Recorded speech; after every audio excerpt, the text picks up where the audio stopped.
Hello, everyone. Welcome to It's a Long Story, a place where we roll dice, we tell stories, and we create magic. Hold for awkward pause. How does that feel? Yeah. Eh? I like Wasn't it. bad. Eh? It's not bad. It's not bad. bad. We're testing some waters here on the official taglines of things, and we're gonna let that sink in. I'm gonna listen back to that and immediately just make this face. Maybe. I don't know. Hello, everyone. Very excited for tonight. We are here with our crew, the Unearthed Arcanum. Everybody, take a look at the camera, wave, and say hi. Bienvenido. Hi. Yeah. Oh man, I'm so excited for tonight. Can you guys? I'm sorry, I should check this before we started. Can you guys hear any sort of hum that you don't normally hear in mine? Okay, cool. I have a fan going on way over on the other end of the room, so hopefully that's not coming through in the mix. I just need some air here. Yeah, so welcome. So we're, before we jump in tonight, we have a couple announcements we're going to kind of handle up top. I'm going to try to move through them as briefly as I can, as we've been talking about some of these for a while. So first things first, for those of you who are interested in possibly joining our little crew of awesome peoples, we have players joining Monday, Wednesday, and Friday every week, and we are wanting to be able to add, Tuesday, Wednesday, Friday every week, eventually Monday, into our weekly sort of setup, and we are wanting to be adding more. So these are a couple of things as opportunities for those who are interested in playing to check out. So first things first, during the months of, we're now finishing October, but October, November, and most likely December, we are still running our drop-in, drop-out Halloween style campaign, mini campaign, I guess I should say, in the world of Steinhardt's Guide to the Eldritch Hunt. A very cool Bloodborne, Dark Souls-esque style supplement that has just been pretty much finished, so it's now just available to Kickstarters and will be soon available to everybody. But it's a really cool sort of setup. Evan has been playing in our Saturday campaigns for that. We had a really interestingly heavy session last Saturday. That was really cool, in the throes of this very dark and creepy world. But also, I got a chainsaw sword, so But also, you got a chainsaw sword. Actually, yeah, Evan, if you want to talk a little bit about just your experience with it, I would really appreciate. I'm a huge Dark Souls and Soulsborne, all the fans. So when I saw the module, I was like, I definitely want to play this. But it had a ton of rules, so I was a little bit worried. But yeah, it's been so good.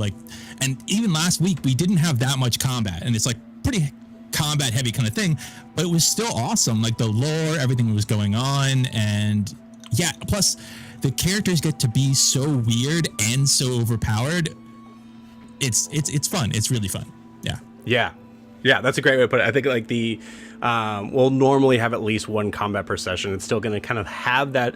My goal is to kind of have that be feeling a little one-shotty, and the idea of having a little bit of everything, hopefully, but also trying to keep that story going. But yeah, if you want to feel like a freaking god at level 3, you absolutely can with this. It's a lot of what I said on Wednesday is a lot of monsters hunting monsters sort of thing. You are always you are some sort of cursed creature in some way. So this supplement has new races, a new class, a couple new subclasses, new feats, new spells, even. A lot of really cool, fun stuff. For it is definitely not easy. So the only thing I will say is, if you are new to the D&D world, it might not be for you, as it is a little bit crunchier in the rules, and also is a little bit heavier on the possibilities of failure. Than maybe in some. It depends. I don't know. Some people play really heavy D&D, so I don't know. Yeah. It'll be fun no matter what. So we are having those on Saturdays and Sundays. We are off this Saturday, as I will be out of town. But yeah, if you're interested, I will be posting the link in the private chat, as well as it is in the video description if you're watching this on YouTube. Yeah, so there's that. So that's for Steinhardt's Guide to the Eldritch Hunt. Putting that in the chat now as I'm discussing. A few months back, we had a really cool, very fun, different sort of running game for our version of Candela Obscura. So if you're not familiar with Candela Obscura, it is a big game that's set in the it's a game that is set from Darrington Press, so the publishing company that's involved with Critical Role and what have you, set in the deep sort of cosmic horror type of setting. A very simple to play game system, highly focused on the role play aspect and survival stuff. We had a couple of players that were there for that. That was Clinton and Evan and Kiki, and it was a lot of fun. We had a blast on it. So first off, please go check that out because that was awesome. We had so three. much fun. Yeah. Thank you. Yeah. I was like, Clinton, do you want to talk about that a little bit? Have you guys start talking about it? No, I don't. No, you don't. No, actually, no. It was super fun. We did 3 sessions. Felt like it could have gone on forever. It was so much fun. Heavy role play. It got dark at times. It was a lot of fun. Enjoyed it. And if I'm lucky, if you go play, you get to meet my character. He's an NPC now. He might help you out. You should go see him. And if you play, you play with me because I'm playing in the campaign. Sorry, wrong one. Yeah. Yes. Yeah. Yes. Very excited for that. So for us, we did kind of change up the setting a little bit. So this is actually, we call this Shadows of the North Shore. So this is taking place instead of the kind of sort of fantasy land of New Fair. This is actually built into an area that has some more real world vibes, as this is actually North Shore, Massachusetts, in the year 1901. So the Edwardian era. You got top hats, the beginning of vehicles driving. And bring your worst Boston accent. Joe will love and bring your worst Boston accent. Yes, or please. Irish accent. Or Irish accent, or immigrant accent. There's a lot of immigrants during that time that came in and out. Evan had an awesome, not necessarily Russian, right? It's like Baltic area. Baltic, Yeah. Eastern Bloc. Anyways, I said I was going to go quick on this, and I'm totally not. But it's awesome. So please feel free to check it out. We need players. I actually dropped the price down for everybody just so that there'd be possibly enough players to be able to kind of jump into this. It's very easy to learn. It's super fun if you have an idea of a concept of a character you want to play and the feeling of like a 1920s, obviously 1901, I have to pull it back a little bit, but like in that sort of realm, in a heavy cosmic horror style setting. Please check that out. So we have that, again, available in the video description below, that link there. And then we are also including the link here in the private chat as I'm putting that in now. And last but not least, we finally have someone new who has officially joined our Tales of Imea campaign, The Isles. Sweet Pockets, if you're watching this right now, please know how happy and excited we are to have you join this little crew. But yeah, for the rest of you, what are you waiting for? Tales of Imea, The Isles is going to be taking place in this exact same setting that we are in now, in the homebrew world of Imea, happening at the same time, but in an area that is south of South Imea, in the sort of tropics sort of area, place that is just known as the Isles. A group of 5 islands that has their own sort of mystery and culture and just straight on shenanigans for those who want to play a pirate campaign. This is going to be the closest sort of setting for that that I can think of. If you're fans of like One Piece or fans of like Pirates of the Caribbean or anything like that, and you want to kind of play that sort of style, in the Imean sort of can I say this? The Imean flavor, if you will, in the like high fantasy but also gritty fantasy at times. There will be some like underground factions. There are going to be cannons. There's going to be naval warfare. There's going to be buried treasure, forgotten ruins, things that will show secrets of Imea before Imea even existed. I have a lot of really cool ideas for this. So So yeah, so please join that. Again, same idea in the video description, and I'm putting the link in the private chat as well. I really want to say doobly doo. Really want to say it. Shout out to Matt Colville. Cool. And then lastly, if you're interested in our social media stuff, we're going to put that in the mix there as well, as we have our link tree for all our Instagram, TikTok, and all the social media stuff, courtesy of some of these players actually that are here right now, as who have jumped in and helped out a ton with that. All right, enough of that. Without further ado, but before we start, let's go ahead and get a recap of where we left off with Unearthed Arcanum. I believe it's Evan. Evan, please take it away. Yeah, so we began with Siobhan hanging from the bowsprit, and Alani sounding the warning that something was coming. With, I guess, trepidation, Io left Siobhan, trusting she could get back on the ship on her own, and ran to figure out what hit the ship. Turns out the ship was being assailed by a host of drowned men, 2 barnacle creatures, and eventually a coral golem.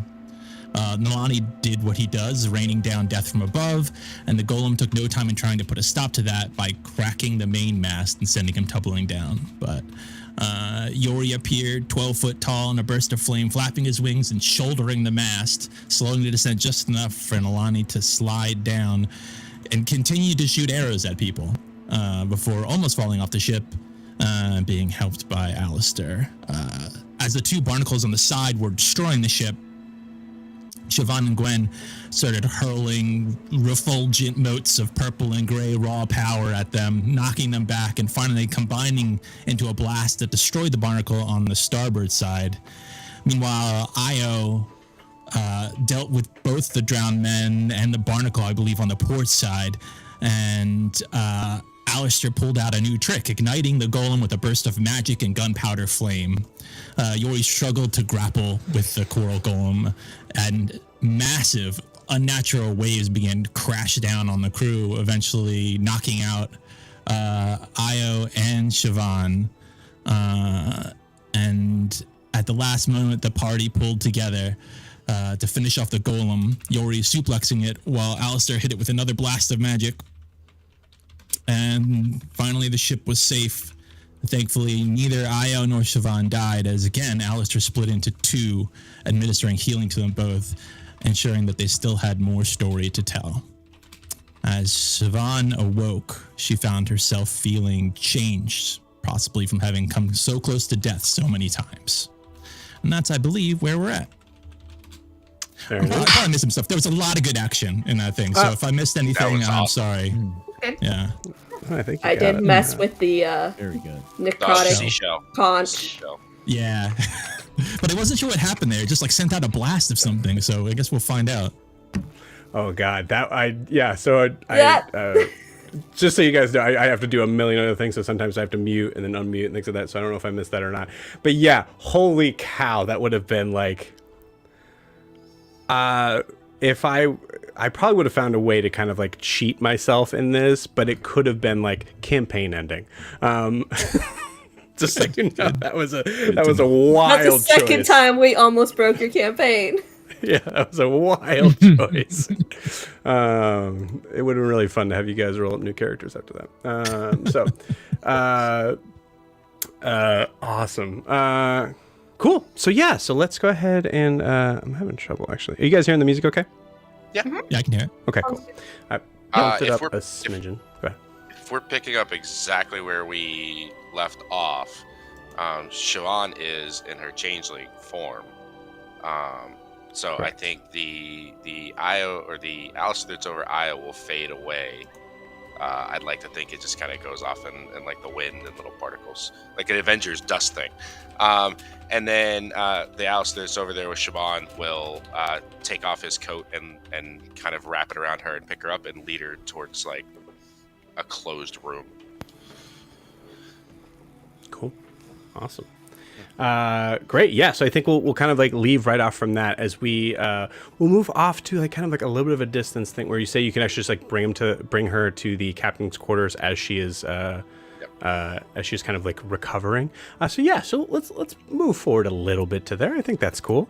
So we hear as we kind of like fade into the scene, we hear the sound of the crashing waves now just dying down to a subtle rock. I'm actually going to change from our...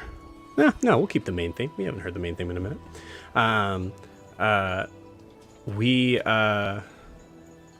We look about as we see there are members of the Silver Brine checking the damages.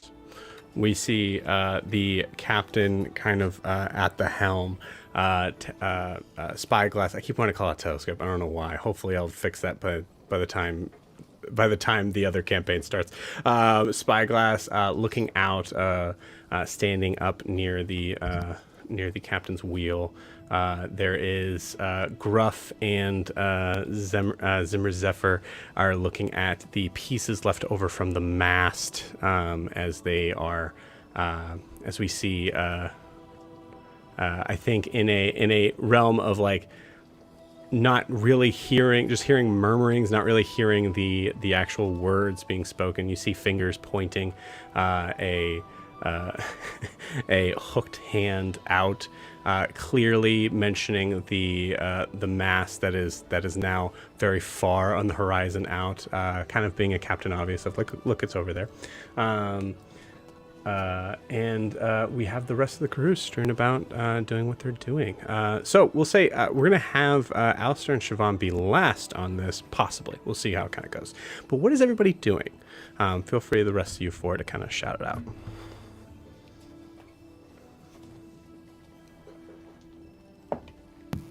You're muted, Dan.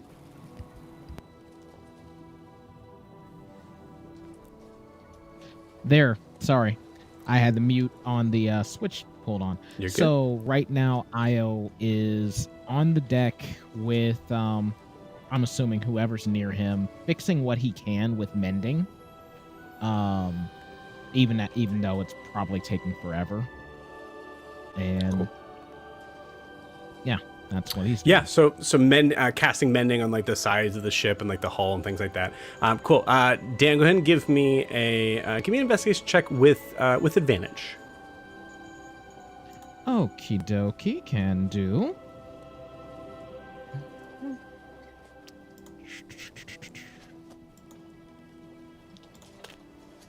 All right, on the bright side, that's going to be a great roll.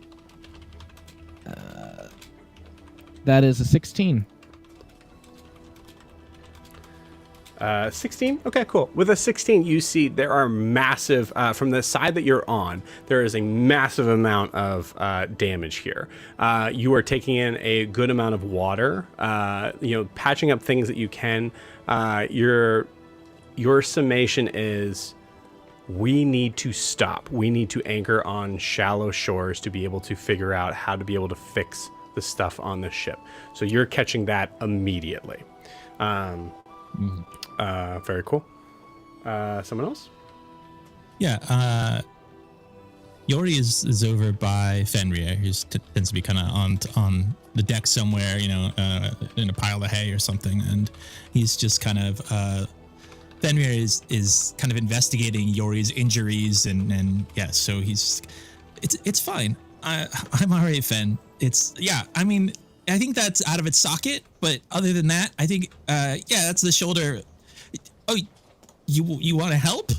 All right, 1, 2, 3, and he slams his shoulder into Fenrir as Fenrir headbutts it, putting his shoulder back in place. We hear a sickening sort of crack. Yeah, and then I think he just sits down with Fenrir and just kind of spending some time with him since he was down in the bar for a while, and it's been a little while, so they're just kind of hanging out. Love it. Nalani, with the lack of a crow's nest to be able to kind of see from, what is Nalani doing right now? Yeah, I think Nalani's in probably the highest point he can find, which probably isn't that high, and just kind of off in a corner, sitting and observing the others. He would definitely be somewhere he can keep an eye on Io and make sure that Io's okay, and just kind of observe the rest of the goings on deck. while also trying to keep an eye out to sea. Obviously, these creatures just showed up unannounced, and are there more? Okay, cool, awesome. So go ahead and roll a perception check. This is to kind of get the danger. Is that what you were saying? Like, of just like kind of like feeling out where we are. Okay, cool. Yeah. That's not gonna be 11 plus, so 16. 16, cool. With a 16, you're surmising that it seems like the coast is clear. Looking like kind of like checking below deck, kind of seeing, okay, where do these creatures sort of come from? You can see there is another sort of massive hole towards the back of the ship where it looks like that coral golem might have come through. But the rest of them, you see no sign of like forced entry here. Obviously, there's massive holes in the side of the ship. But I would say with the 16, you get the feeling that most likely these, as characters, you don't know this, but as players, the drowned men seem to be able to kind of come up through possibly the cracks in the various areas of the ship. However, with 16 kind of like walking about, working through, and we see like, I think a little bit of a montage of like Nalani kind of searching through various sort of parts of the ship, trying to kind of get an idea of where things came in, also noticing damages, things like that. What you do notice is the little the lifeboat that you saw before seems to be missing. That was not your lifeboat, by the way.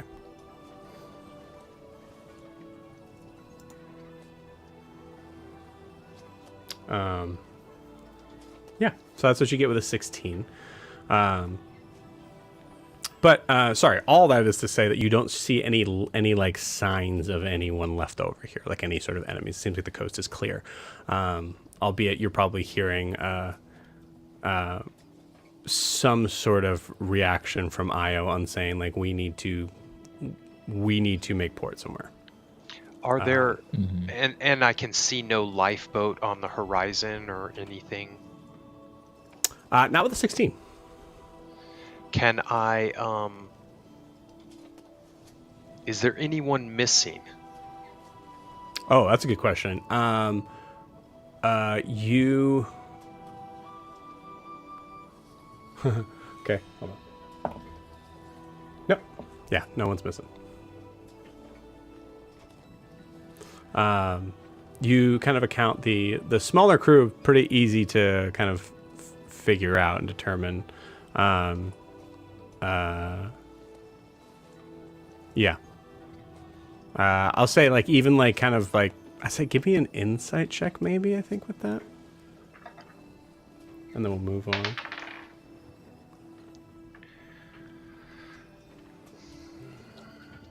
Insight. That's only an 8. 8. Okay, cool. With an 8 in the, you're not really sure what this is, and you're someone who is used to probably being a little bit paranoid in the views of like possession. So you're kind of like looking at everybody in the eyes, trying to get like a sort of a glimpse at everyone just to make sure that everybody is who they are. As far as you can see, everyone seems to be in a state of various states of panic and duty that would make sense to the character that you know them to be. Cool. Gwen. I think at first Gwen is going to sort of shadow Io, trying to gently bully him into going below deck and take a rest because he looks like he's one step from death still. And depending, it sounds like probably he just is waving it off. Eventually, I think she will just be like, look over for the nearest crew member and just say to them, if he collapses, he's your responsibility. And then she'll go down and try to find Alistair and Siobhan or something. Oh, can't hear you, Joe. How about now? Still can't hear you. How about now? Yes, we can hear you. Okay, cool. Yeah. Stupid silly. Yeah. Besides Captain Boaz, actually, you tell me, Gwen, who's by Io. I think it would be funniest if it was Zimmer and Zephyr. Yeah, you got it. You see Zimmer's head just kind of Or turn. our other friend with no limbs. Fingers. Fingers. Very funny. Fingers. Fingers. Your call. I say Come on, fingers. you got- Say fingers. Each side. Fingers. Each side. You got it. Catch him if he you see- falls. You see Fingers, who has been like handing wood to Io, thinking that this is helping in the mending sort of thing. And he actually, no, okay, so I think Fingers is just fully taking like random like chunks of wood and throwing them out of the ship, thinking that that's helping and Yeah, possibly absolutely. helping in this mending spell. So, so he just kind of looks at you and just nods. Yeah, all right. I'll keep my hooks up. All right, good job. And then you'll go below deck. Io, if you pass out, you know that you're going to be taking piercing damage. Awesome. Don't pass out. Immediate death save. Right. Gwen, is there anything? So you're checking on Io. Is there anything else you want to check on? Something I can give you a roll on, possibly. Oh boy. I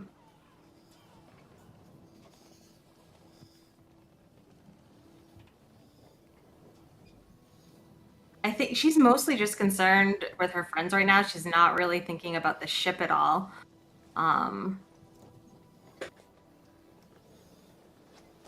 Okay. I really can't think of anything. I mean, she's gonna check that all of her stuff is there, didn't get washed away. She wasn't hit by the tidal wave, so Okay. that's not You too got big a concern. But yeah. You got it. I'm going to say in that case, I will give you this roll. As you pass by Zimmer Zephyr, give me a perception check. Okay, am I still poisoned? You are no longer poisoned. Yeah. So, and I'll say, I'm sorry. It would have to be an investigation check, but you are Investigation. no longer poisoned. 13. 13. Yeah, 13's not enough. Cool. Yep. Awesome. With a 13, you're noticing Zimmer Zephyr, Zimmer is really all you see, is looking at the mast and just like trying to get an idea of like, I think what they're probably doing is they're probably working on like sanding the stump down so that they know that whatever they're kind of putting on top of it is going to be able to kind of secure in some way, as it broke in that sort of splintered sort of form. Great. Awesome. And cool. So with that, we're going to kind of zoom in past as we're kind of like moving in between the people on deck and kind of moving in.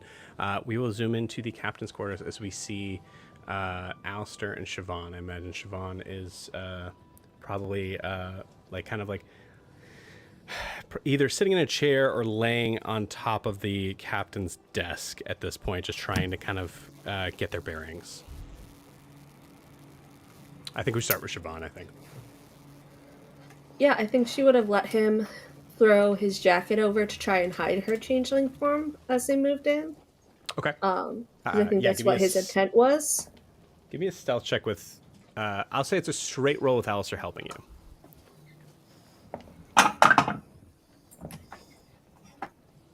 25. Why am I rolling? Okay, great. Yeah. Nice. Yeah. Cool. So yeah, so we see Siobhan kind of like probably just like covered up in this sort of cloak as Siobhan, you're kind of like, you know, sitting yourself up from the position you're at.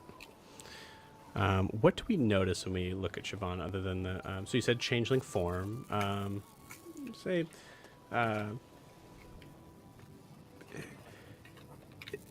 we'll say if there's nothing that's physical that's changed, is there like what is the expression that Siobhan is expressing right now? I think she's a little... I think it's going to depend on how roleplay with Alistair goes. As he leads her in. Yeah, so I think as soon as we get in there, he grabs the door, kind of looks in the hallway, and then shuts the door. Thanks, yeah, I'm fine. Thank you. And she hands the joke back. I'm good. I just need a few minutes. I will see you back out there. Yeah, you'll see me back out there. You'll see me in here too.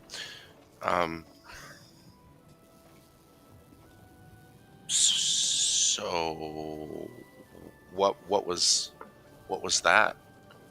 It was a big fucking wave that knocked me out. And Io, where's Io? If you're worried, we need to He's bring fine. him in here too.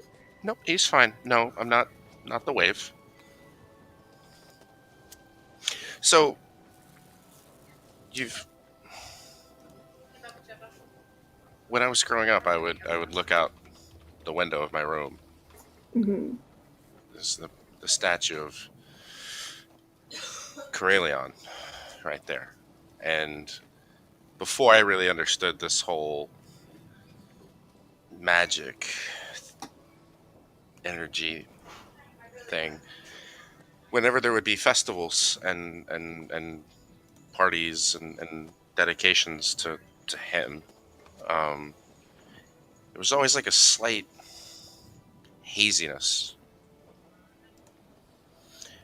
I finally put two and two together and realized that it was them, that his worshippers sending their energy up to him. You did that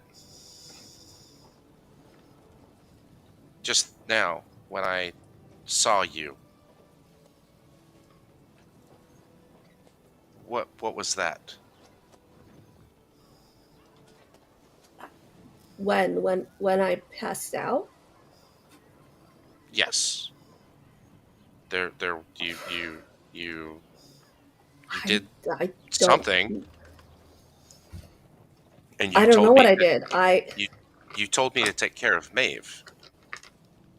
I dreamt that maybe there's some weird mind thing because I was in your mind. Okay, but the other part. Where were you? Who were you reaching out to? I mean, I guess I was prayed to Mask at one point because I mean he is giving me the power. But there was also, and she's gonna pull out the shell. There's also this shell that I found with the figurehead, and it seemed really powerful. So I tried to channel divine energy through it. I don't. Nothing happened. As Thought it you would pull do out something. the shell, you see, at the time from last session, you saw it kind of giving this subtle sort of glow every 6 seconds. Now it's about every 3. Except maybe it needs magic like a power source. It's glowing a lot more. What do you see?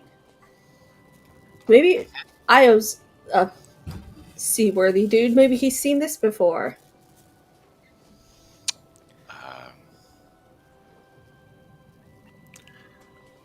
I Mask? think I'm reading. I'm reading something from Alistair that I'm assuming is there. But if that is there, I'm gonna need some sort of saving throw from it, as there is a very magical item that she's putting in front of you, and I think you're choosing to ignore it.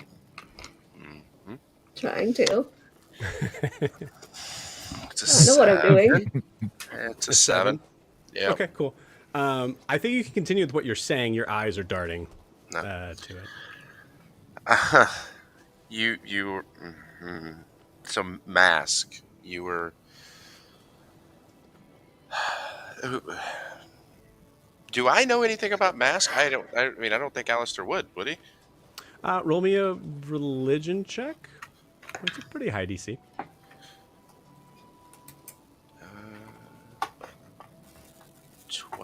17. 17. The name sounds familiar in a book of like,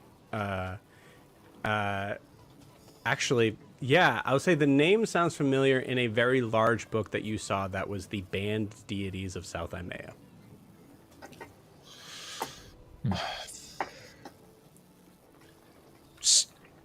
So Mask. Huh. Mhm. Could whew. I'll open the door. Is Gwen walking around? He needs to back up. Gwen? Gwen? Are you? Okay. Muted. You're muted. Would I be coming down about this time? I think so. All right. Oh, there you are. Yeah, And hey, could you just come in here real quick?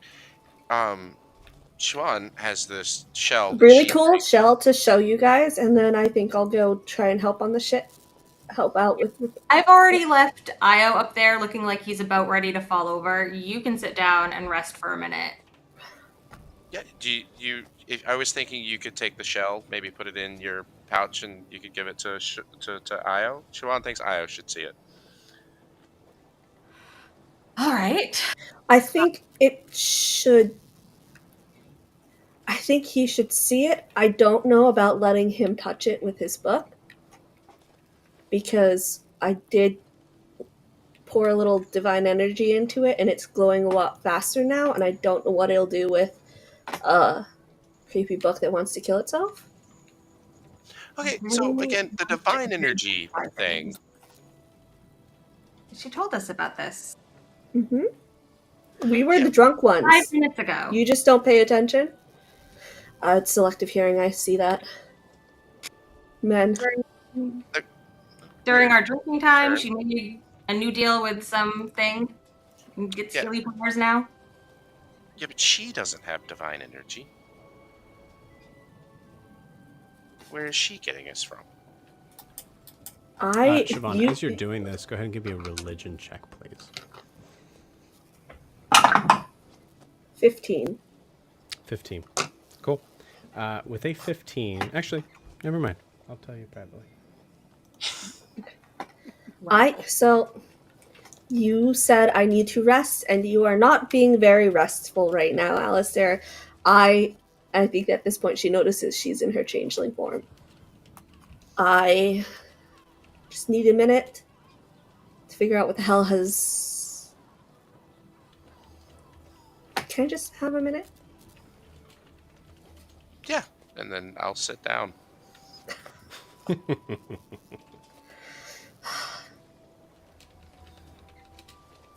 Gwen, do you, Oh, I'm sorry, Gwen. Did you want to sit? I can stand. I should finish those reports for Io. I think Alistair might be of help with that, huh?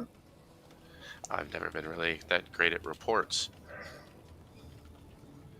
Listen, Chuan, this is not a good way to keep doing things, and I feel like I've been hinting at it quite indirectly. So I'll just be direct. If you die, no one will be there for your child, and you reached out and asked me, of all people, to look after your child, which is something we can absolutely discuss, but your decision making is clearly not at its greatest right now. You don't think I realized that? You said this to me in the bar, and I was trying to stay. I only did things from afar this time. I stayed out of the fray. I didn't realize a tidal wave was going to come and knock me on my ass. I didn't. I recall you being within 5 feet of me, and I was within 5 feet of a giant golem on the deck. So that's not from afar, Gwen. Yeah, I'm gonna work on the reports, and if you let her, she'll take the shell too and just sort of get it on the desk near the report. As the shell is taken from Siobhan and put on the desk away, I just imagine maybe just a little closer to Alistair's face. Alistair, roll me an investigation check. That's good. 18. 18? Cool. 18. So something that's interesting is you notice the glowing form. Obviously, putting on the the magic sort of vision you have, you can see. Oh boy. I didn't even think about that. Please give me a. I'm gonna give you this first, okay? Every 3 seconds you're seeing it glowing. This is the first time you're kind of looking directly at it. And it's in between the glowing. And you see just on the lip of the conch shell, just kind of underneath it, you notice what looks to be carved into it is this tiny little sort of version of what looks to be like a square. The reason why you're able to catch it is it doesn't seem like it was naturally formed. You're not sure if it's a mark to like recognize the artist, as this thing looks to be the idea of emerald wrapping around something doesn't make any sense in its natural form. So you're noticing this little tiny sort of square that is ironically, with how beautiful this shell is, this looks very rudimentary. But it's just this tiny little square that's etched in, and then you see the glow happen. And then I need an intelligence, wisdom, and charisma saving throw, please. Oh Jesus! God. All right. So intelligence first. Saving throws. You said 14 plus 8, so 22.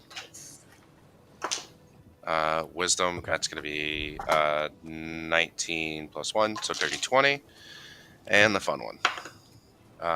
Well, that's going to be a 5 plus 0, so a 5 for charisma. Okay. So give me those again. 1925. 19 on the intelligence? 19 on the intelligence, 20 on the wisdom, 5 on the charisma. Cool. Awesome. 5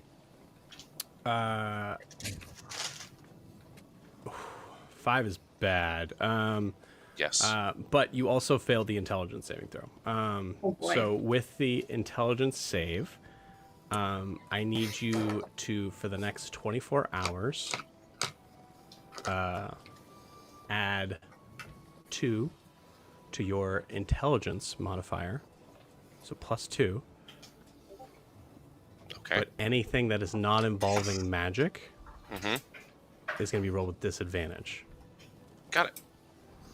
As in this moment, your sort of like ability to kind of turn magic on and off is now completely thwarted.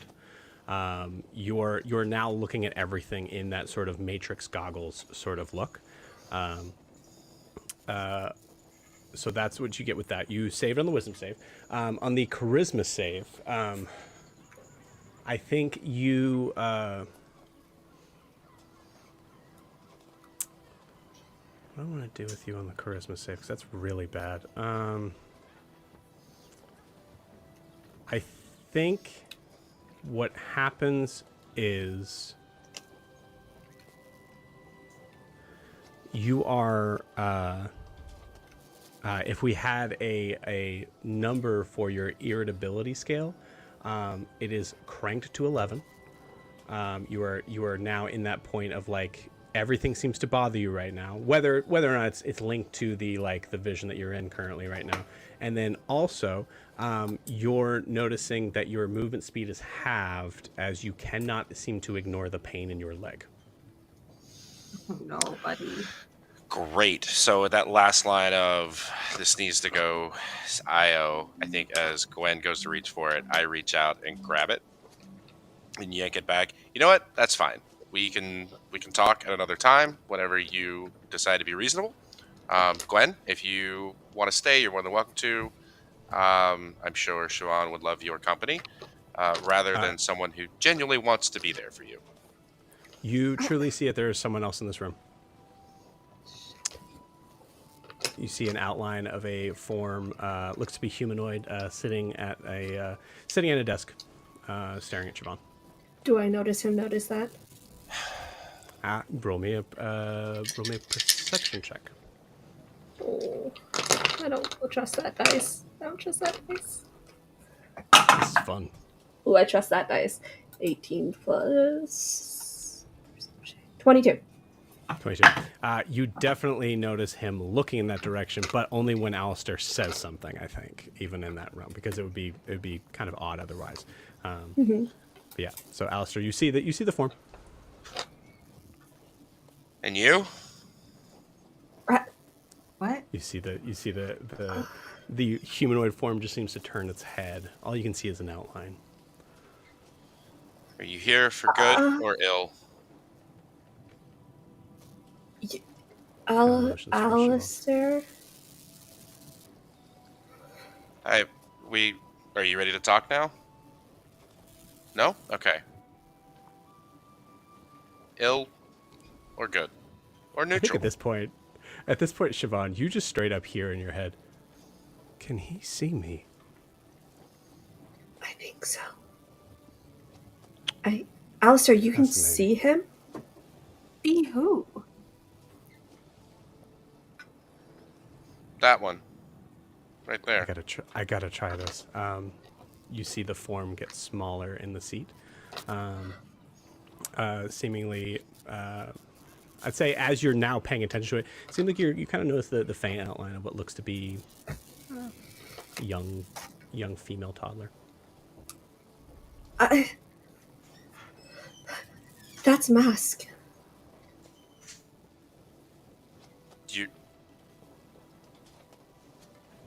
You see him. Is he with you often?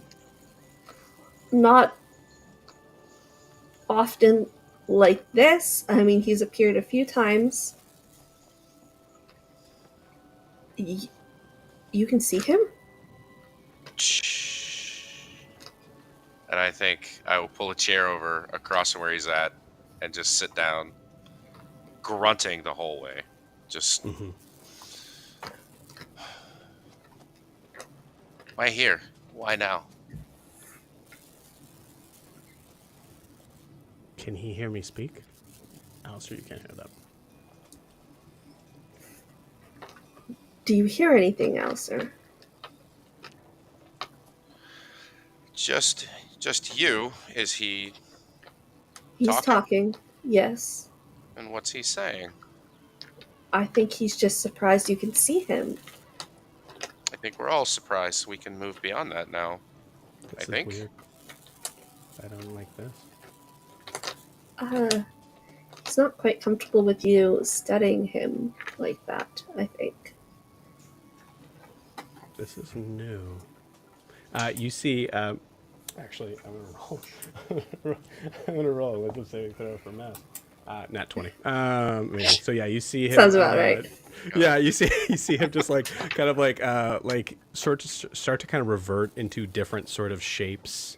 Siobhan, you see figures of your past that you forgot about.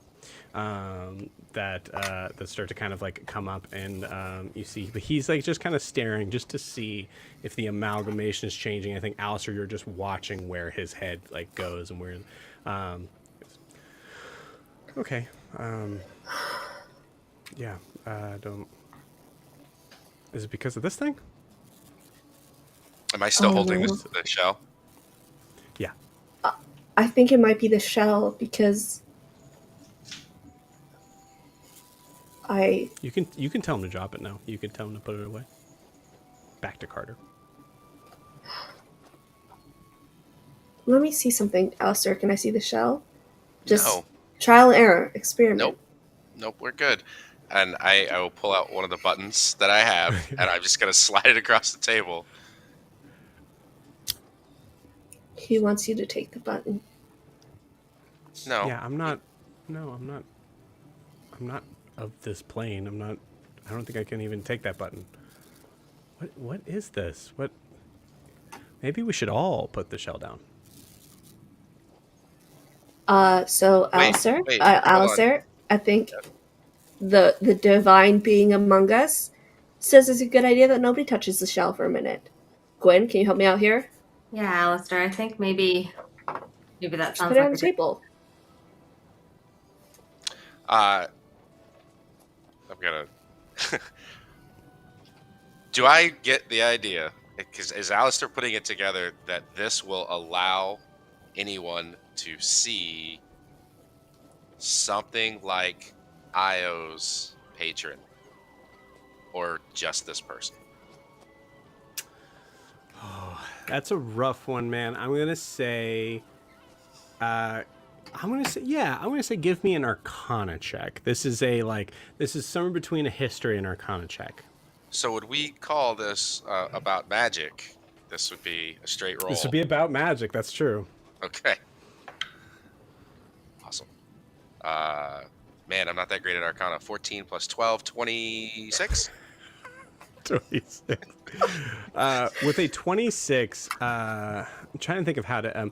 You're certainly not sure, just because I don't think any amount of rolls would make it be certain. But you have an ability that you know that very few have. As far as you know, no one.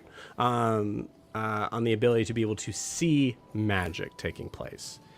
The forms of like religious magic, as far as like with clerics and things like that, you're always seeing the effect of those spells. You're not seeing any deity behind it. So this is a first.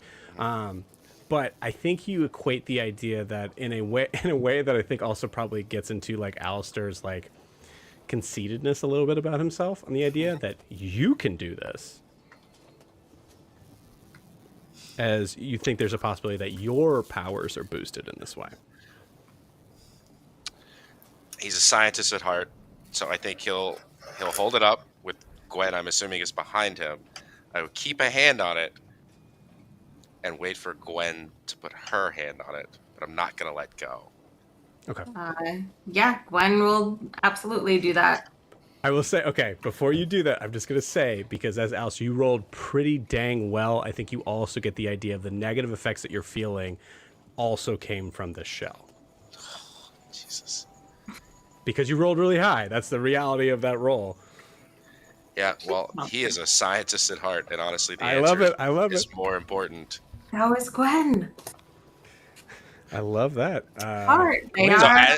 I will say that though, as I feel her touch it, I will just, sorry.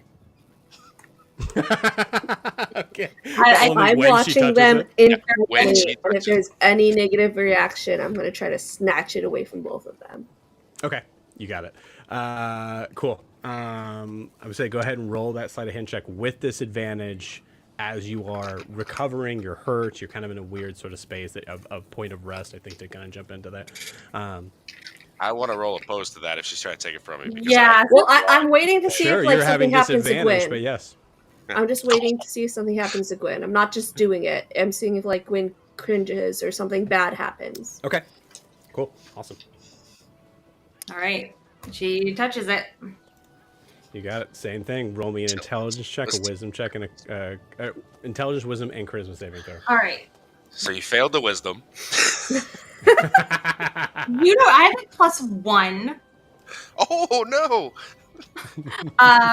Intelligence is, I probably will fail it because I think your 19 failed. But intelligence is also a 19. All right, here goes the wisdom. This is the scary one, guys. Yeah, that's pretty bad. That's gonna be a 3. Oh, No, God. sorry, I added the wrong way. It's gonna be a 5. Oh. Good. Okay. 19.5? Okay. Although, to quote Joe, 5 is bad. 5 is bad. Charisma is 23. Amazing. Okay. Cool.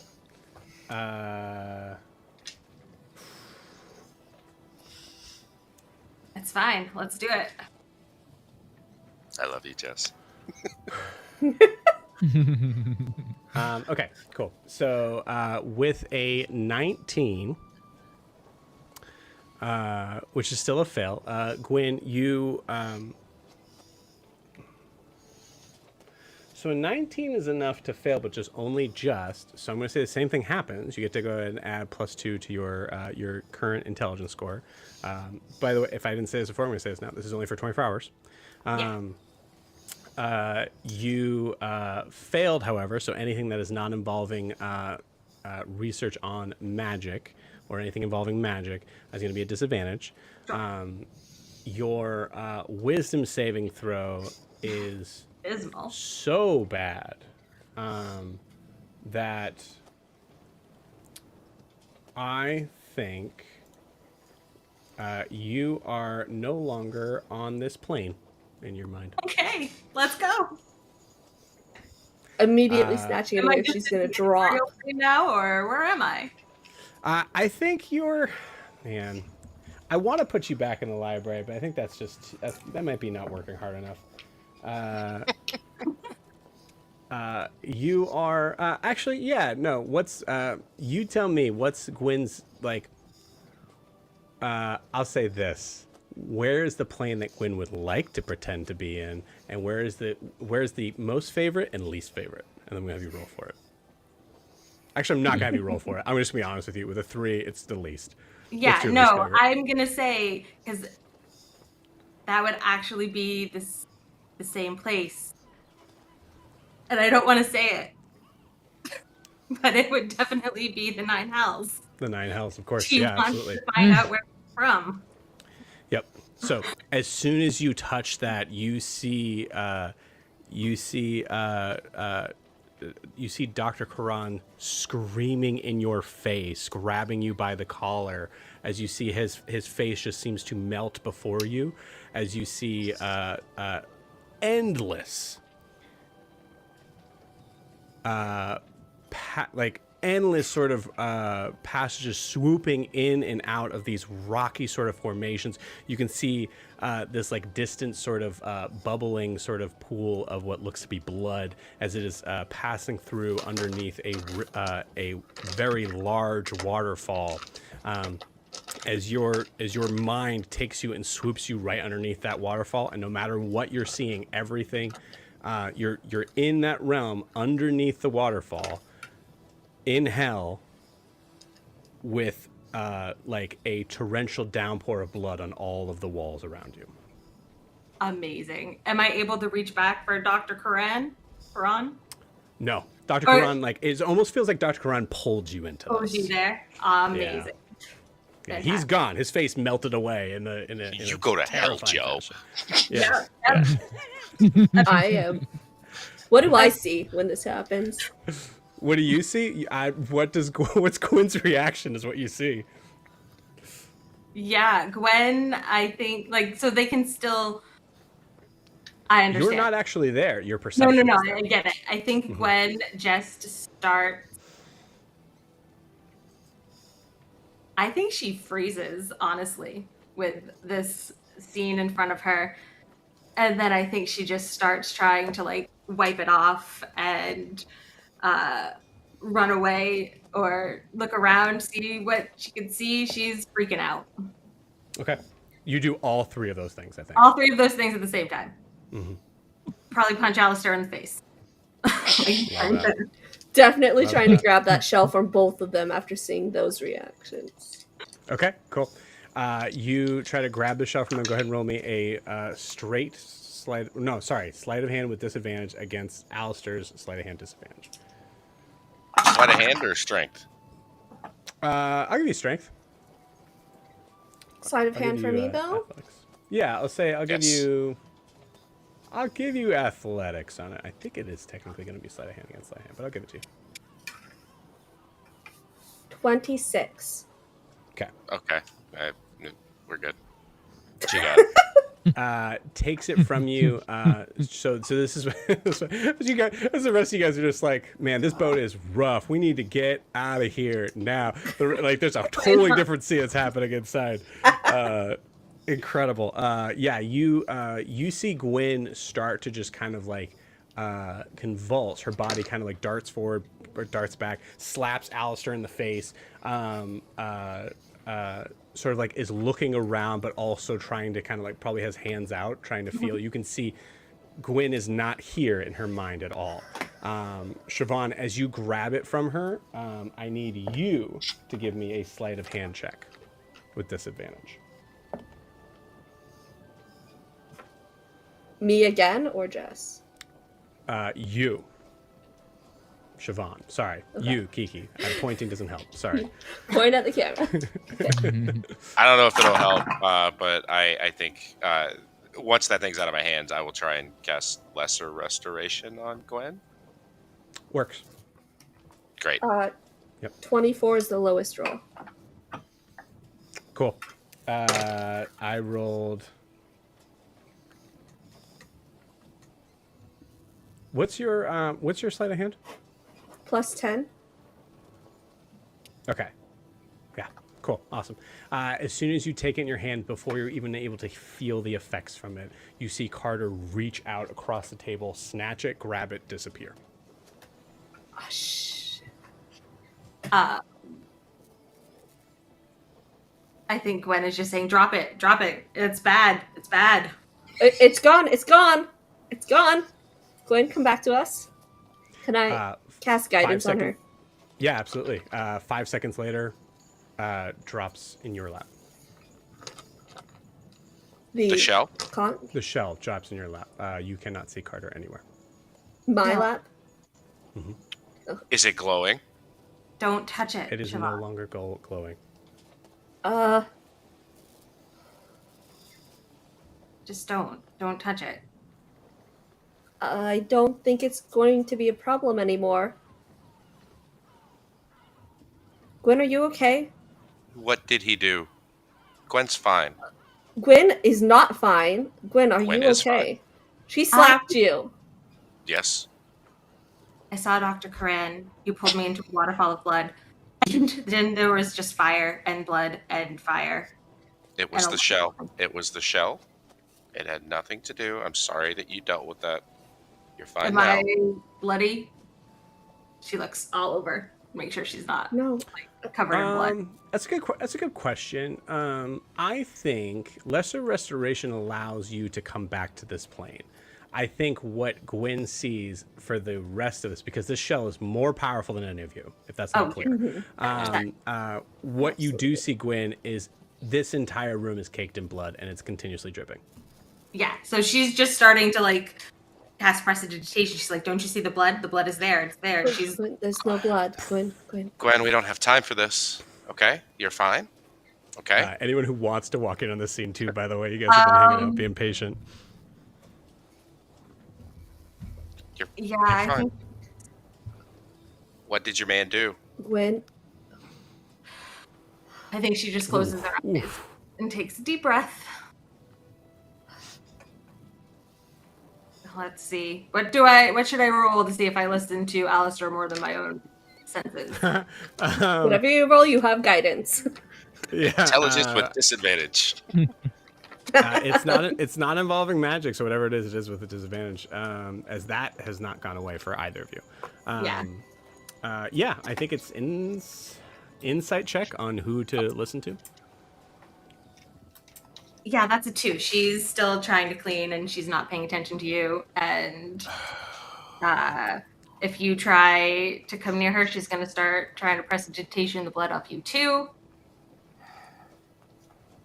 It's very real. I imagine like even the senses, because like she can feel the blood. Like, Oh yeah, absolutely. It's just okay. It's very hard. It would be extremely hard to convince that this entire room isn't. I think also too on this, because I'm being even nice with lesser restoration, even bringing you back from this plane. I think the realm of all of your senses like connecting to this. I think there's also some of like there's a part of you that's like you're not able to make the connection on this even making sense. Yeah. Like the blood, why would the desk be bleeding is not something that you can connect to in your mind. Yeah, and I think she just stands there for a minute and she looks at it and she's like, "Alistair, the desk is bleeding." I'm gonna walk up to Gwen and try to take her hands. Put that on the quotes. Sorry. Desk is bleeding. She's gonna stow the conch shell in her like pocket and pull out the mask and be like, "Gwen, I don't know what you're seeing right now, but if you want to go home, we can let you for 10 minutes. Just get out of here." And she's holding the mask to you. Whoa. Oh, no. Nope. I don't know what she's seeing. She's freaking out. I don't know if she wants to be somewhere else. She can for 10 minutes. Okay, well, we could What fix happens this. after those 10 minutes? Is it going to fix this? If not, we need to figure out how to get out of here. I don't think 10 minutes is going to matter. We'll make sure you're out of here in 10 minutes. And everything is bleeding. Why are the windows bleeding? They're not. It's okay. They're not. I think the more she can't make the connection between making this make sense, the calmer she's getting, because it's a puzzle now. Sure, absolutely, yeah. It's a puzzle now. I'm sorry. Yori or Evan pointed out, I usually carry lesser restoration. I don't have it on me, so I did not cast it. Shit. I'm so sorry. Cool. I'm cool. so Yeah, sorry. This all happened in our No, you're 100% right. I just took it off. I normally when we would never leveled up, check, but and we I got didn't through put such it a back huge up. battle. I was like, oh, what does he have left? So I was like, Yeah. oh, no, that's not on that list. Yep, that's on me. yeah. I'm so No, sorry. that's okay. So here's what I will say on this, because because it's a heavy blow to what's happening with Siobhan right now. I think this still takes place. Gwen, fine. as soon as Siobhan takes it from you and the being takes it from Siobhan, you are still back here, but you're still seeing everything bleeding. Siobhan, you're holding the mask. Go ahead and give me a religion check, please.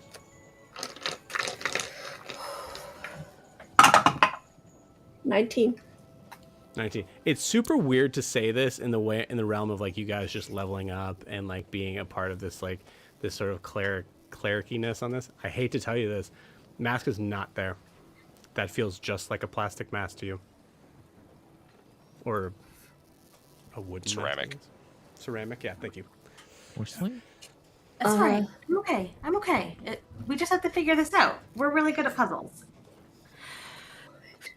It's just Sure. I'm Roll gonna me pull a out the D4. conch shell. Okay. Me? Put that down, Siobhan. No. It's gone. It's gone. Where's my D4s? They're gone. I'm freaking out. Where are my D4s? I just rolled one. This is Mass's First fault. I have so many dice. What is happening? There we go. Ah, shit, it's a 1. Okay, one's good. Well, One's it's out good. of 4. No, no, it's not okay. It's not okay. I'm holding the conch shell and the mask in both hands now. Freaking out. You feel nothing. Alistair, do you see my magic? And she's gonna reach out to... Ooh, what should I do? Lesser restoration. I don't have lesser restoration. She's just going to... She wants to confirm this works. She doesn't trust Alistair right now. She's gonna blast Word of Radiance at one of the windows. You got it. Cool. Nothing. Oh my god.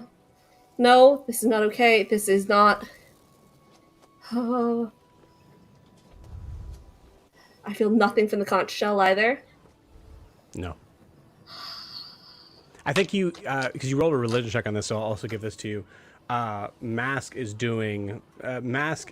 repressing the effects of this conch shell.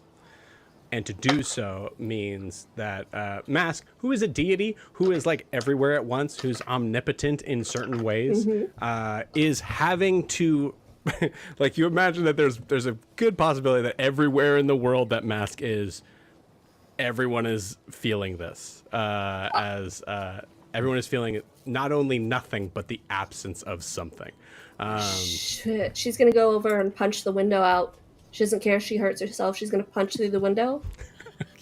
Yeah, that's not magic. And then she's going to... She's gonna Take a throw the D4. conch shell. Yeah, take a D4 piercing damage. At this point, the door kind of like opens, goes. Okay, so we're going to have to make. What the fuck is going on here? As they're looking at Gwen, who is just like. Yeah. And she's like testing different things on the desk to see if like poking it with the dagger makes it bleed more. She's at full on puzzle investigation mode now. Yes. As a way of coping. I think you actually, for the record, I think you poke it with a dagger, and there is like blood that splurts out. Like it's going to go along with what your mind thinks might happen here. Fantastic. Yeah, you see Daphne just coming like, okay, so clearly you're feeling better. What the? Daphne, you guys have surveyed the ship. The woman on the front of the ship. What is she doing? What? The wooden woman on the mast. Yes, the figure maiden. Yes. Yes. Yes, the figure maiden. What is she doing right now? I imagine she's doing Jesus what we're all doing, Christ, are you wondering seriously- where the fuck we're going to be here. We need to find Len. Captain Boaz is doing that right now, and we're doing that. I don't know what's the going on captain here, being but a captain. You don't need to know what's going. You know what? Excuse me. And What I does will- Daphne have on her, like for an item? blood. No, like does she have like a? She has arrows, right? Bow and arrow. She does. She has bow and arrows. Yes. on her- I yeah, think her Gwen's cover. gonna go over and pluck an arrow out and just look at it, the arrow just like plucking, like dripping blood. Nalani would really like blood arrows. Give me that. Give that back to me. And then she's gonna follow Alistair. Are you? I'm gonna. Glenn, come on. You're moving out from the cabin. Okay, cool. Oh yeah, she didn't answer my question, and I'm cranky. You got it. Yeah. And absolutely. Siobhan is about to throw the conch shell out the window. What? Okay. Chopin. You guys walked out. We left. Daphne It's is fucking right with her you. god. Yeah, Daphne's right with you. What are you? Are you okay? What? Do I look okay? No. Okay, great. Thankfully, this is a racial ability. What does Siobhan look like right now? She's still in her changeling form. Okay. She Great. hasn't shifted yet. Yeah. I don't know because I think Daphne's seen you transform back and forth. I don't know if Daphne's seen you as a changeling, or even Yeah, I maybe showed not her my that. changeling form. She did. Okay, great. Yes. Okay. So, are you gonna cover up this for the rest of the crew, or? I What are don't you know. holding? What? Oh, that's pretty. No, it's not. She's gonna throw it. Oh. Okay. Do I feel anything come back to me? No.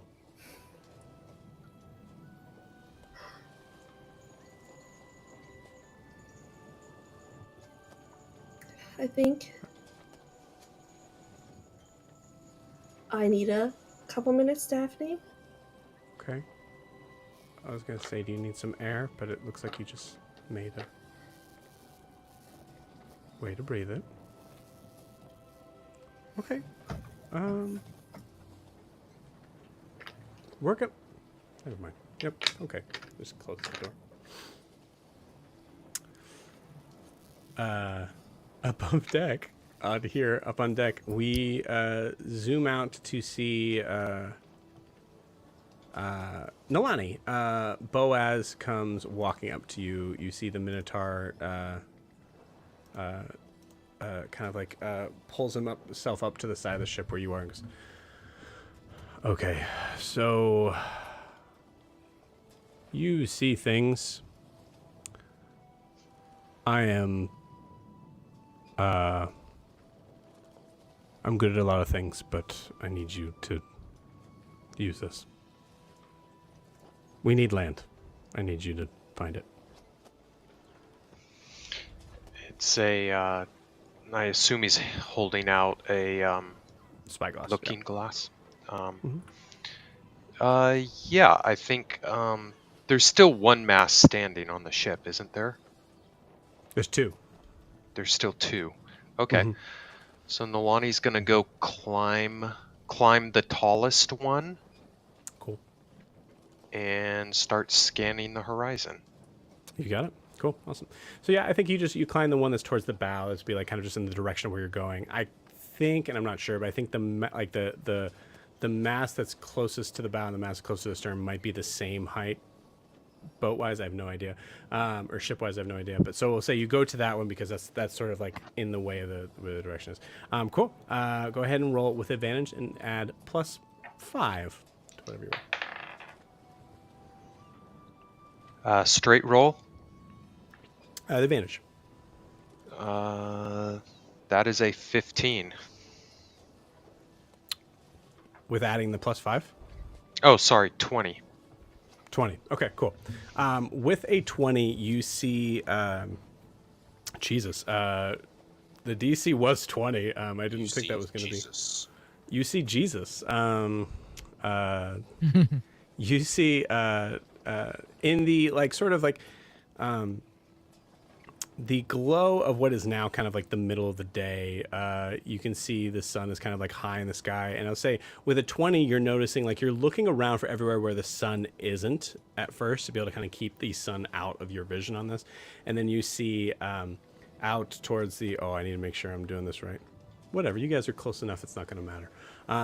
You see right as you look at the sun, you can see appearing almost like a sign, really. Like there's the sun, and then just below it, there is this small island. What you notice about it is that it seems like it does seem to have like plant life on it. It's like it has tree life, but you can see that there's two like sort of arcing rocks that seem to be like jutting out from each other, that I guess from the distance that you would see would be like almost like, when I say rocks, I mean like boulders the size of mountains sort of thing that seem to be just kind of like connected to each other in a natural formation. But yeah, so you just make it out.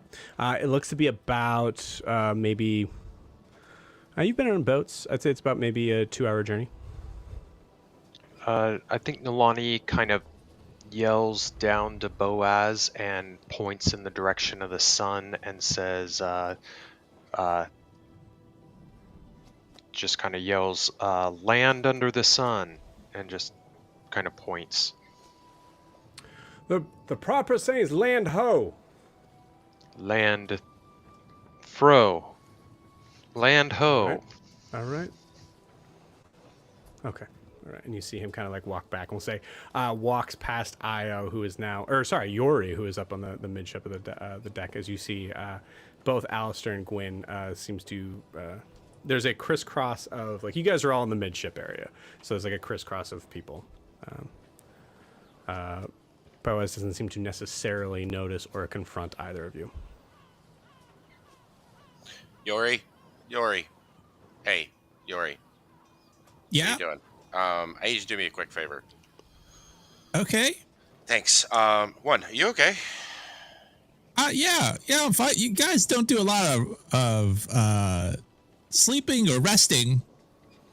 You know, we did the cannon stuff, and then we went down and we did. You guys did drinking, and then we just got into big fight, and now you guys are still bustling about. But yeah, if you need something done, I can do it. We're in hell right now. I'm sure things sleep in hell. There's nothing just awake constantly in hell. Wait, constantly? Maybe, I don't think you can sleep in hell with all the blood everywhere. This is 9 of them, so it's hard to know. There's probably a lot going on. I love that. That's Yori's initial reaction. It's like, yeah, okay, we sleep in hell. The reaction of a tired 14-year-old. Yes. But Alistair, if you need something, I'm happy to do it. I just think everybody should probably take a rest soon. Okay, sure. I mean, we can absolutely we can take a rest. We just keep on talking, or we could handle the situations that need to be handled. It's entirely. What would you like to do, Yori? He's grumpy because we're in hell. Hey, Gwen. We're not in hell, okay? You touch the seashell, mess with your head, we'll fix it. Everything is bleeding, Alistair. Yes, including my ears. Yori straightens up, doesn't snap to exactly attention, but is standing straight up, then kind of a lot like his mini, probably leaning on the axe, and just says, what do you need? What can I do? Before everything showed up last night and all of this, the figurehead, the woman on the front of the boat, she wasn't a woman, and she's in a different spot. I'm trying to keep an eye here on Gwen. Siobhan's downstairs being her, Siobhan, unhelpful. God love her. Could you just, you might just, it's a great question. If you could just please check and tell me what the figurehead is doing right now. Yeah, a mystery. That sounds, yeah, I'm on it. That's great. Where is Io? if I know where I guess I tell him, but I might have seen him if he was. I say, he was in Io midship somewhere. he's actually below deck. He's trying to handle the hull, He's the hull damage. below deck fixing stuff, I think. Great. Are you gonna go check the? Yeah. There we go. Awesome.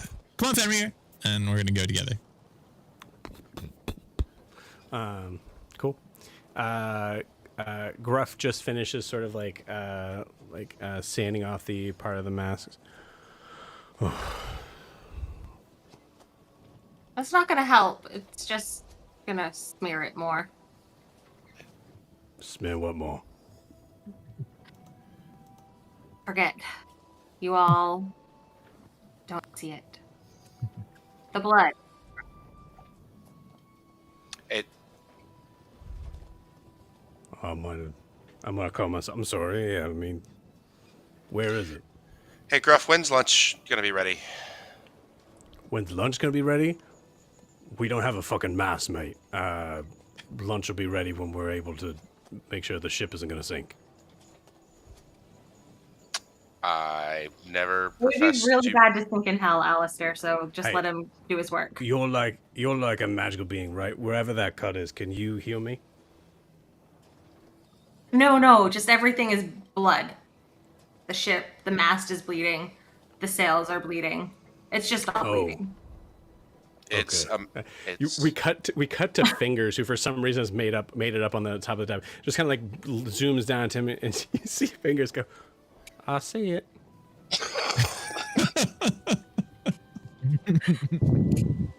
Fingers, you gotta look out because these guys don't know we're in hell right now. They don't see everything we see. So I'm trusting you. Fingers looks up at you, beady little eyes. and goes, "Oh, you just got here. I've been here every day."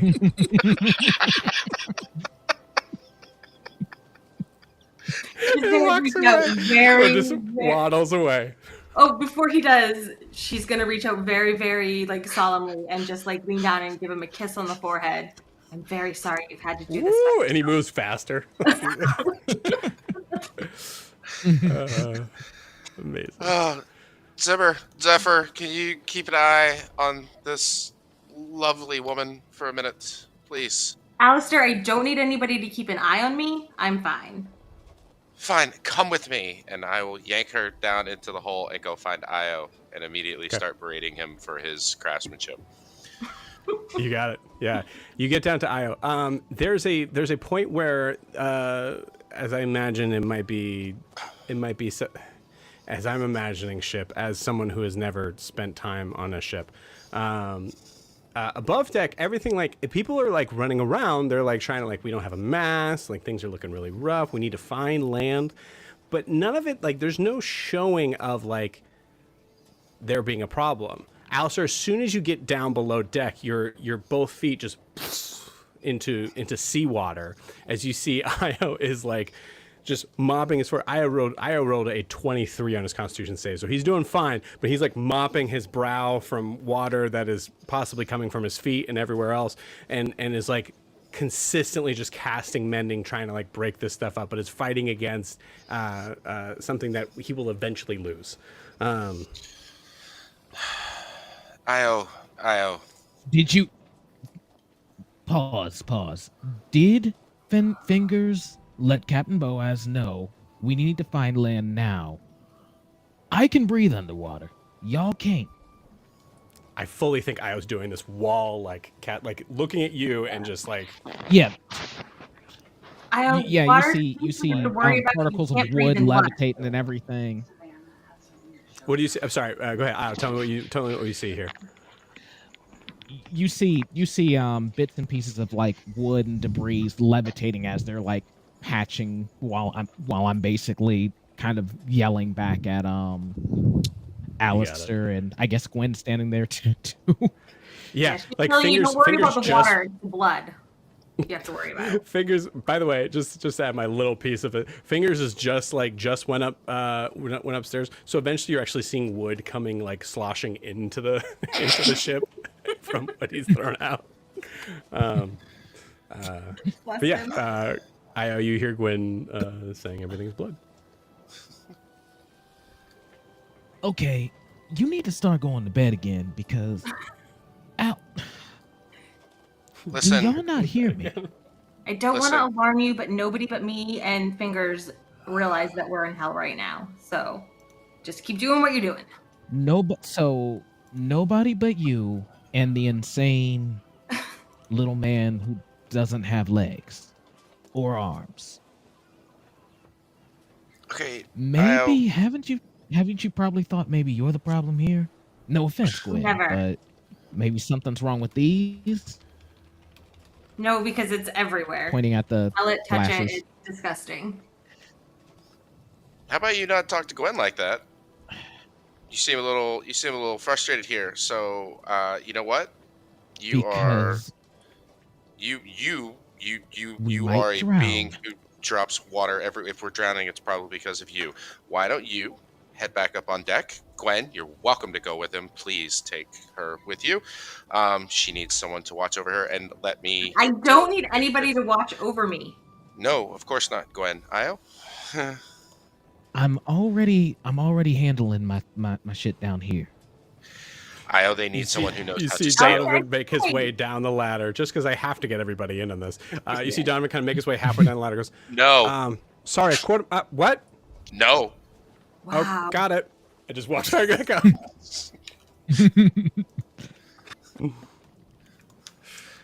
Io, please go help them. Let me handle this, please. Please. What are you going to do? How are you going to get the water prevent- and blood out of the ship? The blood will dry, and we can have Fingers mop it up later. For the water, I will take care of that. I think you probably it's going to be. Oh, Io, they need someone who knows how to sail a boat up top. Please. Nalani is up there. Siobhan is throwing a fit in the captain's quarters. It's you are the leader. You're the leader. Go lead. Leaders don't hide down in the bottom of the boat. I think with that last statement, you see him like whatever like large pieces of debris just shoot up psionically and then start slamming into the hull of the ship as he's was definitely taken aback by that Hyde comment. Excuse me, Hyde. Right now, I'm the one keeping us afloat. I'm the one actually doing shit while y'all, yet again, are letting everything go quite literally to the bottom of the ocean. But I'm the one hiding. I just nearly died again because we got in a situation where we couldn't handle it. This is one thing I can handle. Now you want me to go up and steer the boat. What happened to, what's his name? The boy who's normally our navigator. Donovan? Yes. Okay, let's say I leave you here to take care of the mending. I know you know that spell too. You, quite honestly, are fucked if you get sucked out in the sea. Great. And then, I will be fortunate enough to know that you are up on the deck with Nalani and everyone else, and you'll be able to save me.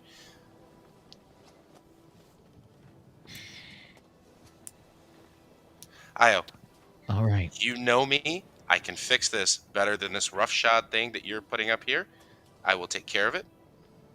If you want, Gwen, Io would love to have your company. If not, you can stay down here. It's going to be a lot of work, and you're going to be sloshing through a lot of blood. But it's entirely up to you. I'm not gonna force you to stay in here with me right now. At the very least, I guess you do a half good job at mending. But you can't steer. You don't know shit about steering a ship, so. Gwen, Gwen, while we're going upstairs, I need you to fill me in. Why the fuck are you seeing blood? And I told what's you, somehow Shiv freaking we out are about? in hell right now. Probably has something Seashell. to do with that weird Mm. shell, but we're in hell. You guys don't seem to realize it. Is it that? But seems like the Okay, immediate okay, danger come is on, come over. on. We're gonna figure out the problem. We're going to be fine. It was worse when it was just Okay. me alone. But now that you're all here, we can handle it. Io, roll me As- an insight check, please. Okay.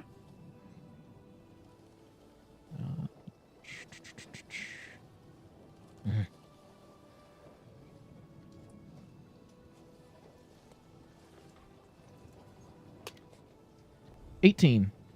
18. Gwyn, your friend Gwyn, is someone who you've had no proof of this. I don't think this situation has ever really come up before, but do you feel like Gwyn is someone who is knowledgeable enough to know if something is not the way it is, if enough people around her say it isn't? Like recognizing that, like the possibility that it could be me. As like you've all been affected by magic. Gwyn is refusing to even acknowledge that fact. Lets you know that there is something that is not only wrong with Gwyn, but is affecting her choices as well. Like would affect her choice in her intelligent choices on things. Because Gwyn is not questioning herself in this. I think like that. I think I was kind of going somewhere in that direction with Io anyway. Cool. But like as she's kind of talking, he was kind of starting to walk away at this point, probably taking her around the shoulder as they're walking back up the stairs, and she's kind of going on and on about all the blood. And he's like, okay, so before we ended up in hell, what happened immediately before that? Alistair and Siobhan were fighting as usual. There was a shell. Okay. Alistair wanted to do an experiment, so of course, touched it. With the shell. Yes, and then Dr. Karan pulled us all into hell.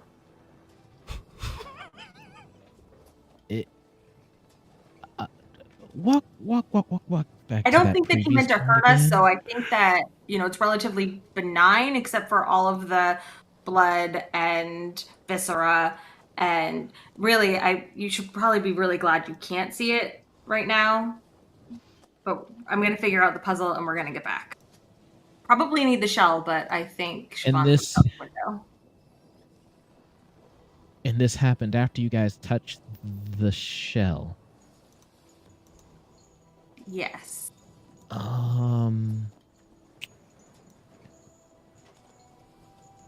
Okay, I need to take you back into the room with Siobhan. No, I'm fine. I'm gonna figure this out. And No.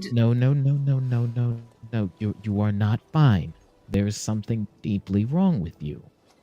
Or she's something gonna look happened at him with just you. this most betrayed expression. She's trying to save you Yes. all here, and she's gonna just tug away and go up on deck. And very tired of the men in her life telling her what she needs to do. Go Ooh, figure it out baby. herself.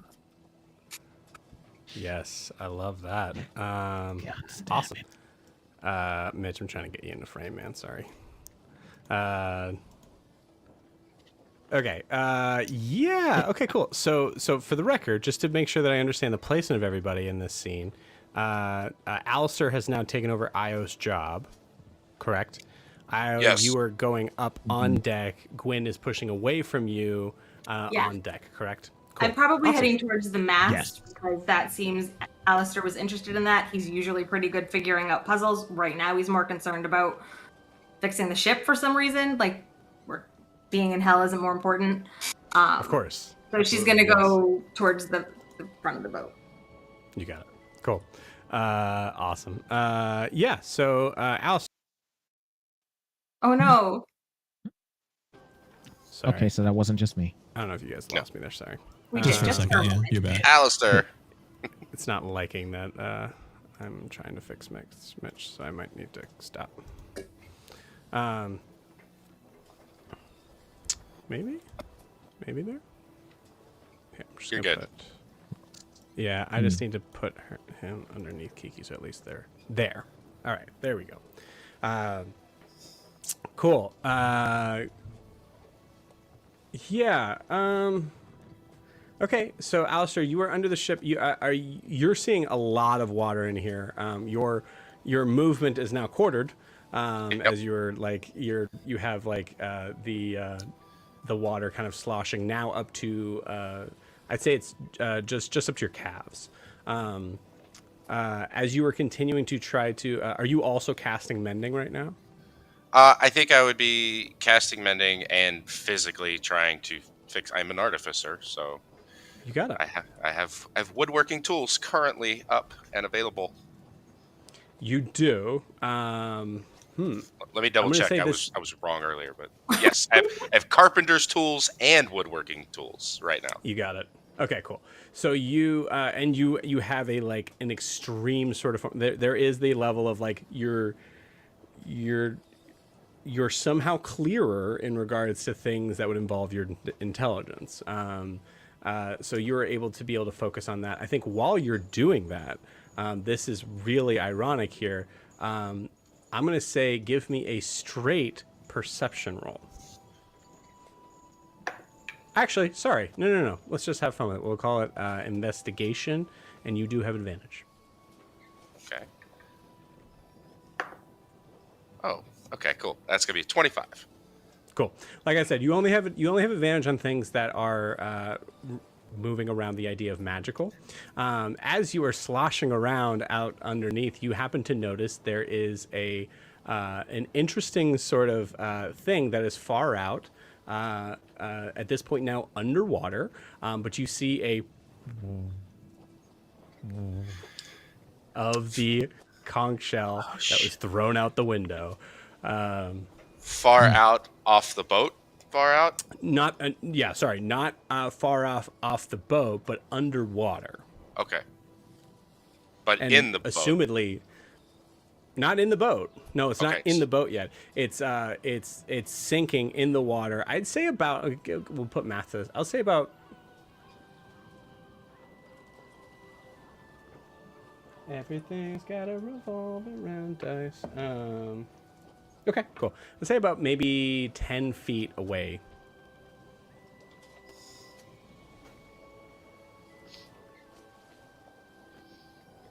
All right, I know my leg is killing me right now. I'm not moving fast. I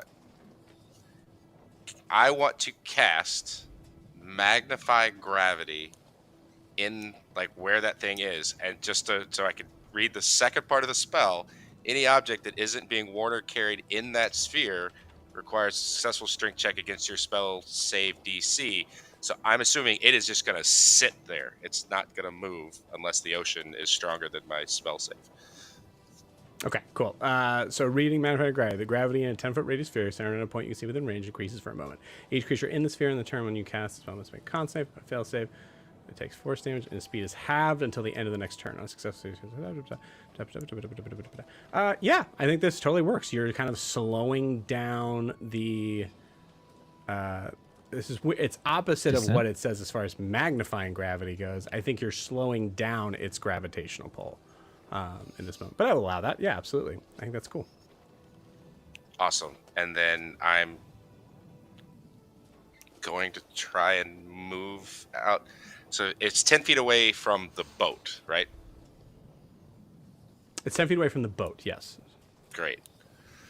From your current position on the boat, I'll say. Do you have mage hand? No, I dropped it so I could do cool gunpowder shit. I did that when we leveled Worth up. it. It was totally worth it until this moment. If only you had a friend who could breathe underwater.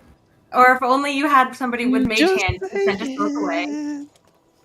Yeah, I just Literally, love that, like, the guy who breathes there's underwater can been- do both. There's been things that Just I'm like, saying. okay, cool. I have to allow this to like play out for a little bit, but like above board, like Kiki called it. We were like conversing about something. I was like, okay, cool. Like Io's gonna see it drop. Io's under the boat. Like technically, like Io is kind of like.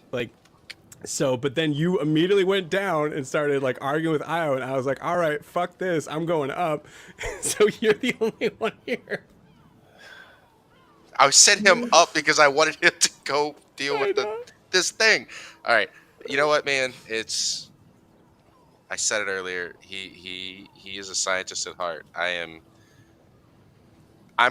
boat's moving, so I know that I'm gonna lose it soon. You're gonna lose it soon. You could like, I'll just kind of give you options that I'm thinking of. You could possibly yell to Io, but the difficulty here is to have like Io understand what the hell you're talking about. Because that means you'd have to know that there is a shell that is underwater within the time frame of Tell you what, 6 Joe, seconds. I think we can do this, and we're gonna make this work. You got I it. am going to scream at the top of my lungs or shout, "Man overboard!" and then I'm gonna dive out into the ocean to I grab the shell. fucking love that. Please take a point of inspiration for that. That's amazing. Nice. Sacrificing your Good for when body you in this drown. moment. Yeah, I mean, there's gonna be rolls again. That's why I'm giving you a Your point of drown inspiration. checks. Yeah. So you dive out, you yell "man overboard," and then you don't really go overboard, right? So like you just kind of like end up like just swimming out. Cool. So your movement is currently what? Quartered. Right. But what is your speed? Sorry, I don't have your sheet in front of me. So 30. 30. Okay, cool. So yeah, so I mean, so half 30 is 15, half of that is 7, rounded down it'd be 5. It's going to take an action dash to get there, if that makes sense. Yep. And then I would That hit is that cr- magnify gravity spell, so I'd also be stuck there unless I ended it, which I don't think I can end it. Oh, it's just it's one round. only a round, Yeah, right? it's only a so round. in my head, It'll start dropping.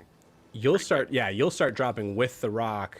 I mean, you can. I don't know. Can Alistair? Actually, that's a good question. Can Alistair swim? Unless there is large bodies of water around Araskar, I assumed it was a desert mountainous range. Nope. It's not desert, but it's definitely mountainous. Yeah. No. I mean, there's like there's probably lakes and rivers, but it's definitely not something that I think would be interesting to someone who has trouble walking. And I don't think my parents would have ever taken me to something like that. Oh no, they would have tried to keep you Yeah. from that, in my opinion. Yeah. Yeah, cool, awesome. You never swam before, fantastic. So as you go out, oh man, here's what I'm gonna need, and these are gonna be with disadvantage because they're not involving a magical object, but they're not magical. I'm gonna need an athletics check with disadvantage. This is to get to. It's gonna be a low DC because it's pretty close. But this is to be able to get to figure out swimming enough to be able to get to the item, and then I'm gonna need a Constitution saving throw to not immediately start the effects of drowning. Okay. So the athletics was at disadvantage, so I have to tell you I rolled a nat 20, so thanks for that, but ended up with a 15. Oh, okay, and then- because of disadvantage. Yeah. Right. So, and then you said the other one was 15 makes it safe. Constitution? Yep, Constitution saving throw. The low DC, as you did pretty well on this. I think the idea is like the concept of like immediately having the drowning process would be crazy for anyone who can swim. The idea is that you're trying to figure out how to be able to kind of like, I think I know I need to hold my breath, but when do I do that? And you may have done that like 60 seconds before, right? Hope it was super low, because it's a 9. Yep, 5 was a DC on it. I mean, it's Okay. pretty low. Like it's if anybody's ever had to learn how to swim at a later age, it's you can get there. We can all get there. I believe in you at home, viewer. or don't. You know what? You live your life. Do whatever. Or don't. Or don't. You don't need to learn how to swim. We've evolved as beings. We don't need that. Cool. Yeah. So awesome. So you are good for this round. You all hear this. I'm going to say Nalani, Io, Yori, and Gwen. I would say, Siobhan, you hear this. You may hear this, but I think in the realms of what's going on in your mind, I don't know if you'd be the one to handle this. But I'll say you hear this. I want to remind everybody that we asked Yori to fly out to the front of the ship. You just still need to go out to the front of the ship. So I'm at the front of the ship. I didn't fly, but I think it's just okay. You asked me to investigate it, so I'm out there investigating it. So I don't know how far I'm going out there, but I'm at the front of the ship. Yeah, at least. Yeah. Cool. Just for the record, go ahead and roll an investigation check. Yori, as your this is great. It will be a solid 7. Cool. Awesome. What you see in front of you is a depiction of what looks to be a very attractive looking woman. It's wood. Easy, Yori. It's wood. It's a attractive, like rudimentary. Like it's not like particularly like crazy well done. It's like I would say the woman itself has like a little bit of like a Rubenesque sort of quality as she is holding up the was that wrong? Was that wrong to say? Kiki just gave me a look. Okay. Rubenesque, look it up. It's art. As you see a figure that is carrying the bosun, flowing hair, and you see behind her looks to be like angelic-like looking wings. Does not seem to be alive in any manner of that word. So at the time that we are, me and Fenrir, we're just relaxing. We just kind of walked out there, looked at it, and then we're just kind of leaning on the railing, just kind of like watching the waves. And you do, yeah. I would say you do kind of really have to lean over to your side of the ship to kind of like look at it. But yeah, so that's probably also like a equivalent to that 7 there. Yeah, but yeah. Would I have heard the man overboard? Is the other thing. Yes. Okay. Yep. The ship is big. It's not big enough to not hear that. Because I think Alistair is yelling this in terms of something like, well, this could be the end of me. Like as you're jumping out to like so. Well, I've never swam. Well, so it's for science. Right. But for science, there I go. This is the way you want to go. Please save me. I picture, if I may, I picture that Alistair actually is carrying his like cane, thinking that like he's seen people row before, so he thinks like maybe there's. I understand how water flows, so like. Smart kids can be so dumb. I love it. Yeah. Tries to stand on it like a surfboard. Like. Yep. Love it. Yeah. Love it. I kind of feel like Nolani's probably in the best position because he's at the top of the mast and he probably looks down. I say you guys are waiting for each other to speak. First one speaks. First one. So Nolani sees the splashing, recognizes Alistair's voice, and I picture he runs out the boom. You know, there's a mast with the boom on the top, runs out and swan dives into the water. I really hated to. I really didn't want to interrupt anybody, but I really was trying to say, yeah, the first thing I would have done would have been the first person to. Here's your punishment, Dan. Interrupt people. Nalani, what does it look like when you swan dive out? Go ahead and roll me an acrobatics check. Come on. Oh, that's going to be a 13 plus 7, so a 20. So I think he runs out, recognizing that it's Alistair. If you were close enough, which none of you are, you would hear him mutter dumb shit as he just kind of jumps off, arms out, picturesque, like dive into the water next to the splashing figure. Awesome. And I will say this, it's there's probably a little bit of like, for camera wise, there's a little bit of like a freeze frame sort of moment. If this was a sillier campaign, there'd be a moment where there's a Nalani voiceover that says like, I bet you're wondering how I got here. but as you're diving, you're at the mast, so you are pretty high up on this. So Io, just for the record, you're lower on deck. I think the reality is, like, Nalani's going to hit the water before you do, but both of you can go to try to help here. So what is Io doing? Let's say. That's Io's going through the quickest way he can to make it through the water. If that's quicker to go under deck and then just go right through the same hole Alistair went through, that's what he'd be doing. But if it's I'd say quicker to do it just be jumping above overboard. board, I mean, you're over there. All you have to do is just kind of like Yeah. jump over the deck to get that. Yeah. So same thing. Yeah. Acrobatics check. okay.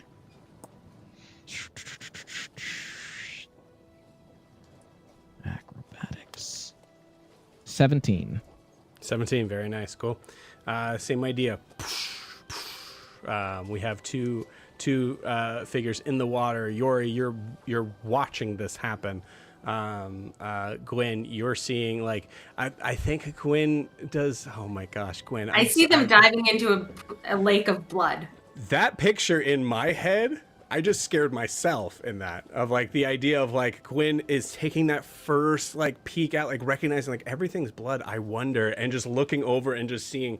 Oh, Yeah. No, I think she freezes for a minute. She's like, no, okay, so far it's just been blood.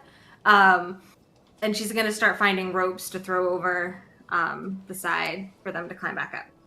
You got it. You see the occasional like.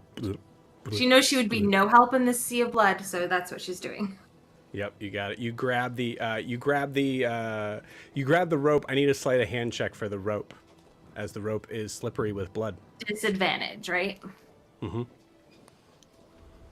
Okay. The lowest was a 14, so +1, 15. Cool. 15. You like drop it once and like able to collect it and just like, and just like kind of like just throw it over and just try to tie it. It's probably pretty heavy to lift it up over, so that makes sense. It's a good thing it's slippery, so it's easier to kind of like Exactly. move the way. Exactly. Like all of the senses are feeding into this delusion, and those are very hard to break. So That's so good. Yeah. Okay. So we have a rope. We have two people going to save Alistair. We'll say we're kind of like looking at this at a round. Nalani and Io, as you are both trying to kind of like save your crippled friend that decided to take this moment to learn how to swim. In a sea of blood, you sorry, you grab Alistair both. There's no roll for this. I don't think, like, with both of you, one of you being able to breathe underwater, the other one being on boats for a while. So I assume Nalani swam at some point. No problem at all. You're able to kind of like pull Alistair up on deck. As this whole scene is happening, Yori, what is Yori doing now? Seeing this scene. Is there anything specific Yori's doing? I think to a certain extent, he's a little frozen. Like, there's people going out. He doesn't really know exactly what to do, and he's a little scared of the ocean having, it ate people, and like, so. Yeah. He's scared for people. Alistair, but also he's like, okay, well, they went out there, so I think he's just kind of frozen, just watching what happens in horror, and then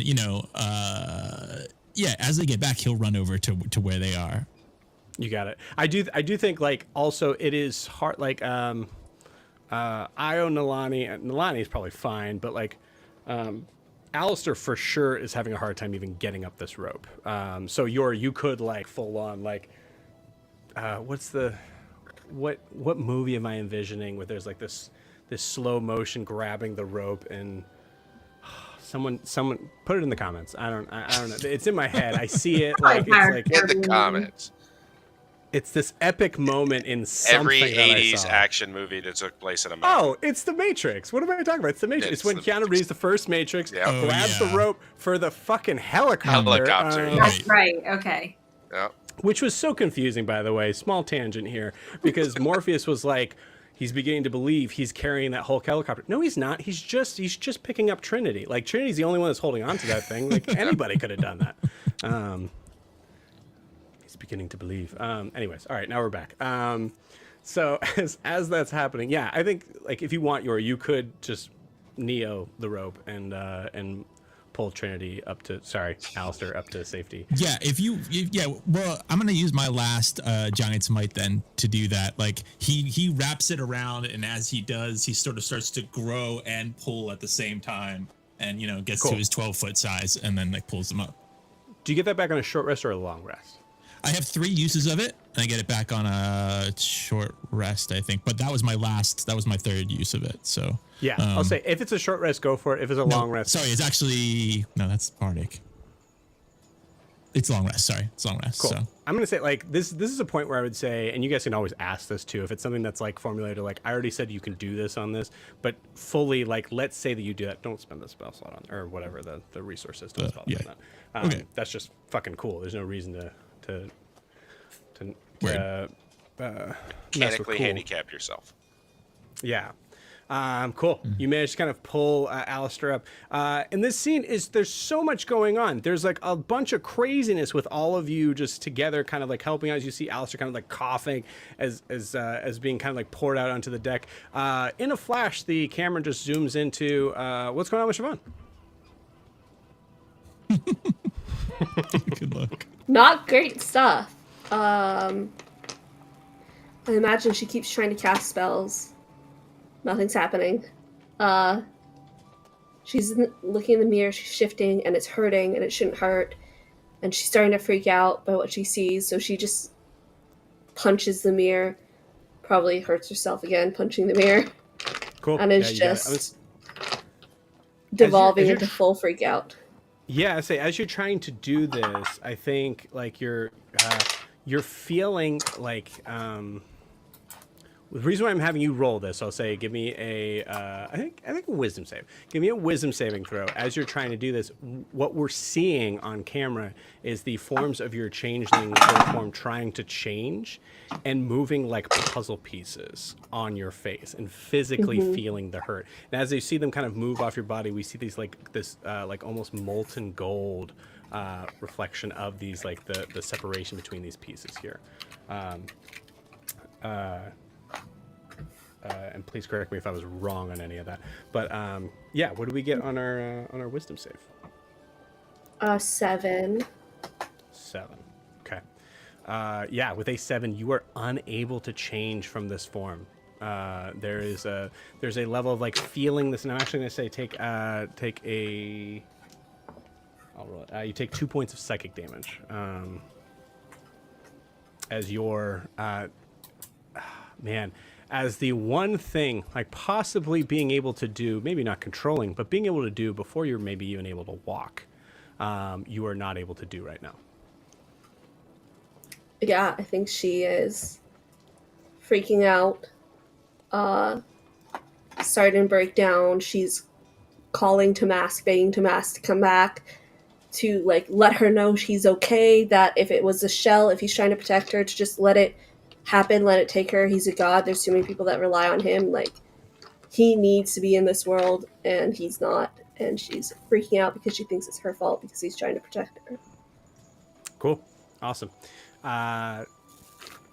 Dealing with the effects, you're hearing kind of like, and they're kind of like, they're a little warbling out as you're undergoing a full-on breakdown of sorts. You're unable to hear the door open and close behind you as you see Boaz standing in the doorway looking at the changeling form of Siobhan. And with that, we're going to go to a 10-minute break. So we'll see you guys in 10 minutes.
All right, welcome back. So, Siobhan, you are staring at, you are staring at someone who is equally, I think in the Minotaur-esque sort of like realm of things, it is very difficult to kind of get a read on Boaz, because Minotaurs. He is staring at you for probably a good 10 seconds. So far, 10 minutes and 10 seconds have passed by in this session. Before he looks just past you and goes, were you planning on repairing that mirror?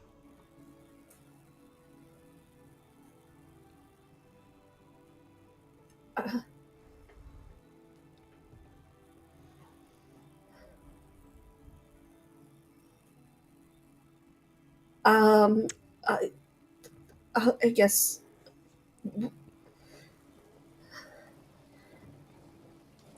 I'm sorry, that's not the reaction.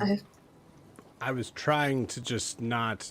So, Alistair went over, but we have a situation outside, but I think it's a good time to be able to kind of get everybody sort of together. Our quartermaster just went overboard. You're clearly a changeling. Understood. Sorry, I walked. I mean, you are in my office with this, and also, was there a reason why this window's broken out here? Are you okay? I can't change right now. Okay. Like kind of peers behind the door, looks at everybody who seems to be collecting Alistair and kind of working. Okay. All right. Closes the door for a second. Okay. I can't feel my god's power. Okay. Got it. Okay. Well, maybe they're not a strong enough god. Come here. And like tries to, if you allow your hands into his, he's wanting to take your hands. Yeah, she'll let him. Cool. I think she's like slightly catatonic, so she's gonna just. You got it. He goes through a mixture of like calm emotions, lesser restoration, cure wounds. So any of the damage that was done to you at this point. I'll say, actually, if you need me to roll for it, I'll do that. Yeah, I only have 8 hit points. Yeah, you're still hurt. Those were not great rolls, but I can do what I want on the DM. 14.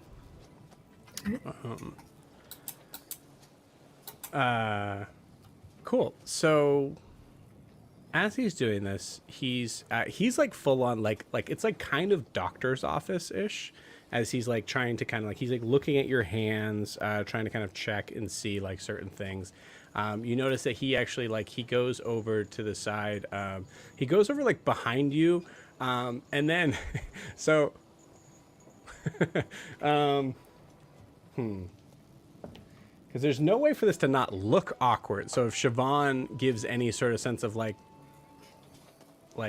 I'm letting you touch me, but like you're like going over to my back, like that sort of thing. Like is Siobhan like giving any sort of like this is weird, like sort of no, I think she's in shock right now because obviously she can't feel her god and she can't shift. And Boaz was totally chill, and that was not the reaction she was expecting at all. Right. From yeah, anyone. Absolutely. Yeah. You see Boaz like maneuvers something like just under your shoulder blade, and he just says, he's like, you're gonna feel a little pinch here, just it's gonna be over in a second, and he just maneuvers something in your spine, and you can feel your spine kind of sort of realign a little bit, as it's sort of like a physical sort of thing for you at first, and then you feel because he's a cleric and he's a crazy cleric stuff. I say, give me a. This is a contested roll. Give me a Give me a...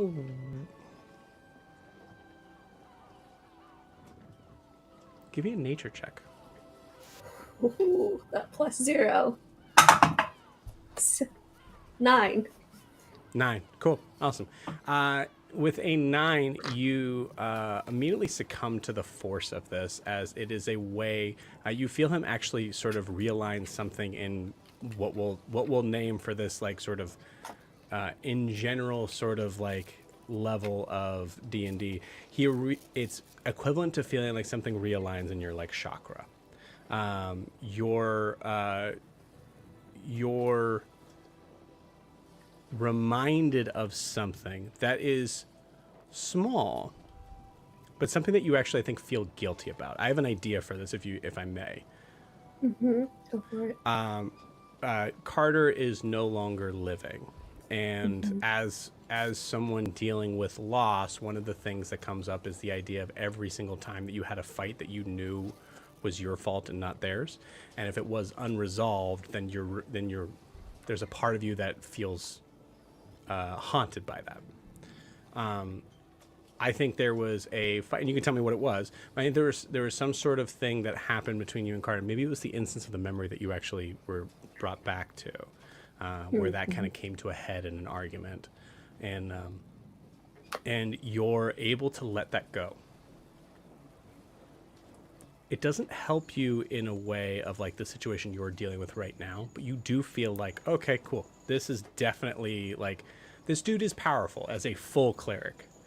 And you immediately decide that you're now following the sea bitch as a no, just kidding. That'd be crazy. He forces you to realign your god. No. You feel that happening, and you feel a sense of comfort and relaxation that allows you to possibly feel more open with him. It doesn't help your current situation. I want to make that clear. Feel better? I still don't feel... She's going to try to shift again into Kara. Yeah, actually, that could possibly... we'll say give me a... I gave you... I did... It was a wisdom saving throw, right? Go ahead and give me the wisdom saving throw. And take guidance. Well, it's a 22 plus guidance, 25. 25, cool. You are now able to shift into whatever form you want. With a 25, you feel a difference. There's probably like a numbing sort of sensation based on what he just did that would keep the pain from happening in this moment. It's more of like a numbing pressure, as you do recognize that the process of you shifting definitely seems different. And go ahead and describe to us what it looks like, if there's something to describe on that. So I think it looks like she kind of shatters, but it's held together by that like molten gold, and you see the quick flicker of different like tones and like skin tones essentially before it settles into Kara and just kind of reforms. Lovely.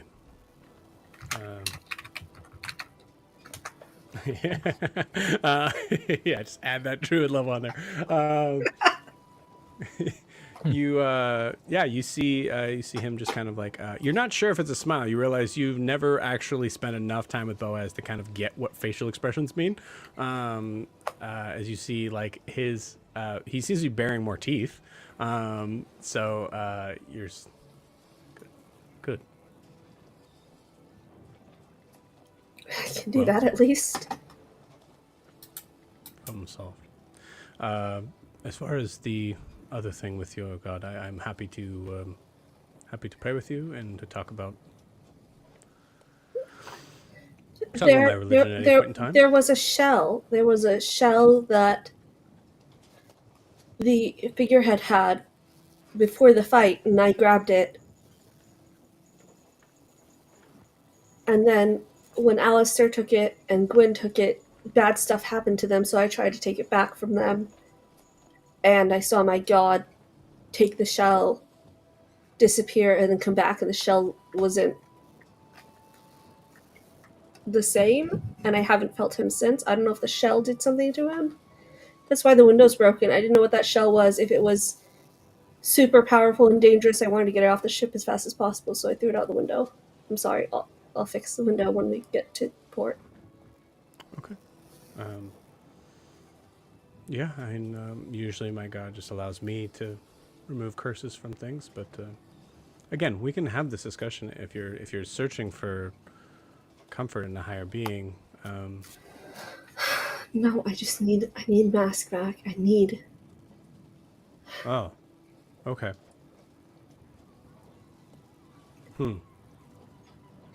He's connected me to my daughter in the Feywilds, and I've lost that connection.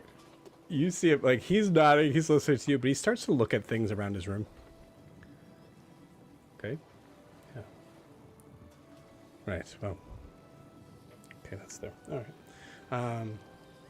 I don't think there's any insight check required on this. You've been a thief for a very long time. You know when someone suspects you of being a thief. You basically said, I follow Mask. He knows patron saint of thieves. Is now looking at things around his room. Wow, so, I thought being a changeling would be more disconcerting than the god I follow. But... Well, the god you follow seems to align with a lot of... And your god aligns with pirates. So... Sometimes. Mm-hmm. We have important things to discuss, and you see him kind of open the door, and you see light kind of shine through as we're just like kind of finishing. Al's just like coughing, like as he's like beckoning you out.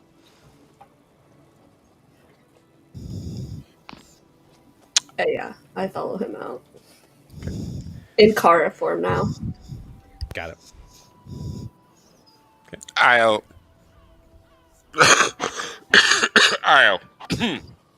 take this, please. Where is she? I'll hand you the shell. And Gwen will look at I think as he hands me the shell, as Io receives the shell. Wait. That's why you went. Is this why you went overboard? Where is she? Yes, I went over. Yes. Gwen, you wanted to say something? Oh, I think Gwen will look at the shell, which I'm assuming is bleeding like everything else. Mm-hmm. Look puzzled for a moment and then go, actually, that makes a lot of sense. I bet if you touch the shell, Io, you're water-based. Shells should be water-based, not blood-based. Maybe something different will happen. It's a good idea. You've seen the shell as a shell.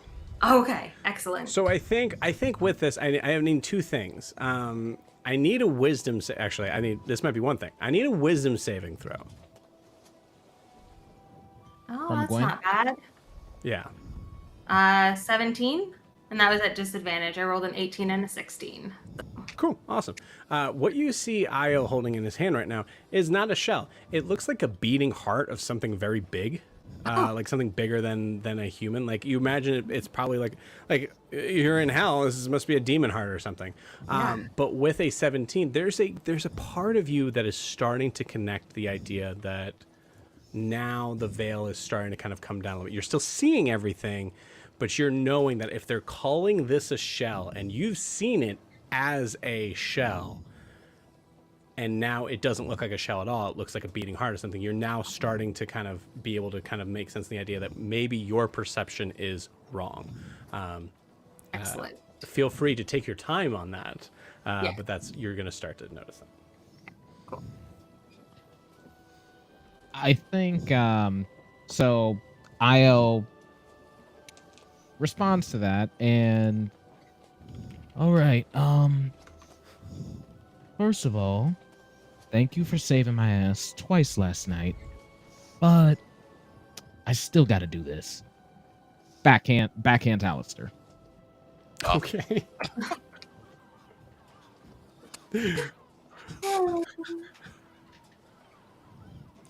Your friends are just hitting you all over the place. Violence. Io, not the answer. You do see like Boaz kind of takes a If he step would've forward at that and then drowned- recognizes this is like personal beef.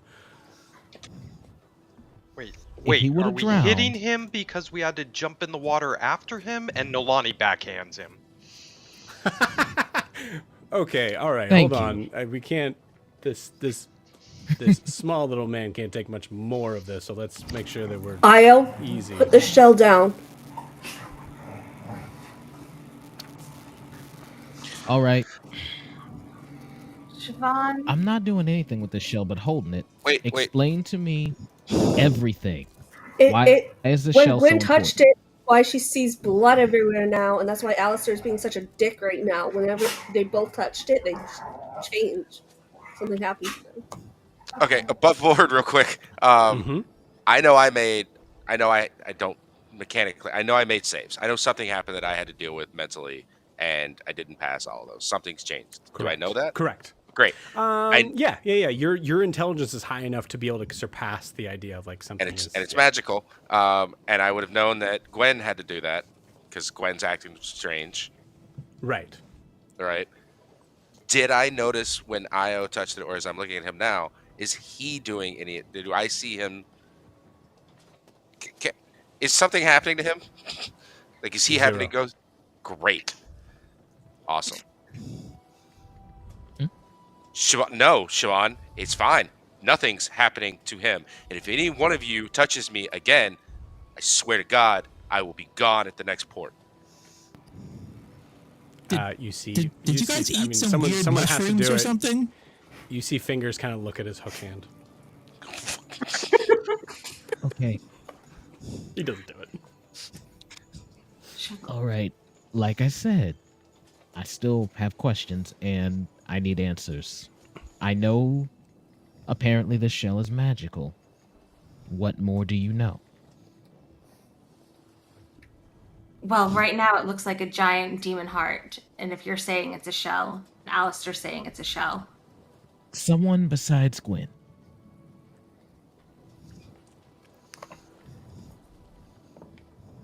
Siobhan, ain't you some kind of priestess or something now? You got any... I want to make sure you're still doing what you're doing. Boaz is, with you just saying that, Boaz is going to come up and cast Lesser Restoration on you to no effect. To Gwen. To me? Mm-hmm. Yeah, just like you're saying, like, oh, okay, cool. You're talking a little crazy. All right, well, we're going to do this. And Yeah. Oh. Your horns look very weird with dripping blood like that. That's kind of cool. Oh. Anyway, Io, that shell heart, I don't know what it is, but Why don't you ask Alistair? He seems to know everything.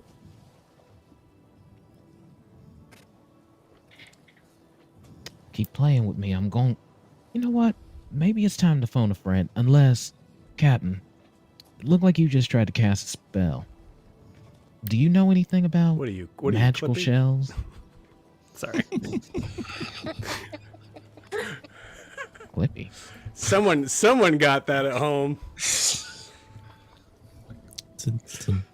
I think Dan's actually too young to get that reference. I don't Dan get might it. be too young. Sorry. It's a little helper guy from... Me and Microsoft Joe are the Word same age. back. I actually really miss Yeah, him. we're the same age. How do you not get that? You're man? talking about that Clippy. Yeah. it's Yeah, Clippy. There's no, another I didn't know Clippy? which Clippy you were talking about. I don't get it. I don't know if he's Perfect. known I'll all explain it later. around as Clippy. It was like a Microsoft Word thing. It would help you Yeah. out. It'd be like, Oh no, I looks like remember. you're trying I to do remember that this. Clippy. And then, Right. I remember that. Boaz Clippy. doesn't say that. Okay, yeah. I wasn't trying to do So, anything. Are you sure? Yeah. But we have a. Okay, sorry, I gotta be captain here for a second. Everybody, listen. Here's the deal. The shell thing, very pretty. At this point, you actually see it like glowing, like at this, and it does that. Great. We are still taking on water. So what we're gonna do, Nalani, who is the only one who seems to be listening to me on the ship at this point with you all, we're going to try to find a place to anchor the ship in the shallow waters there as we continue to work on it and possibly maybe try to figure out a way to be able to get a center mast on there, but at least be able to make sure the ship doesn't submerge completely. So that's what we're doing right now. We need to make sure that we're all on the same sort of page on that, and really within about the next, I say you got about 2 more minutes before we really need to be getting to our duties on that. On it, Captain. And Siobhan's going to immediately climb up into the rigging and start doing the sails. You got it. See, look at that. That's a good That's a good human. Good Kara. All right, Captain. And Smooth. Io notably stows the shell in the front of his flap of his robe. And you said something about someone needing help steering? Goes to the steering wheel. Awesome. Steering Okay, wheel. sweet. The helm. I'm with you. Yes. Cool. My So yes, brain everybody just just starts to kind of break completely left apart. me Yeah. there. Gwen told something about watching for demons. I think actually, if you don't mind, I think we're gonna bring you into. We're just gonna have a talk.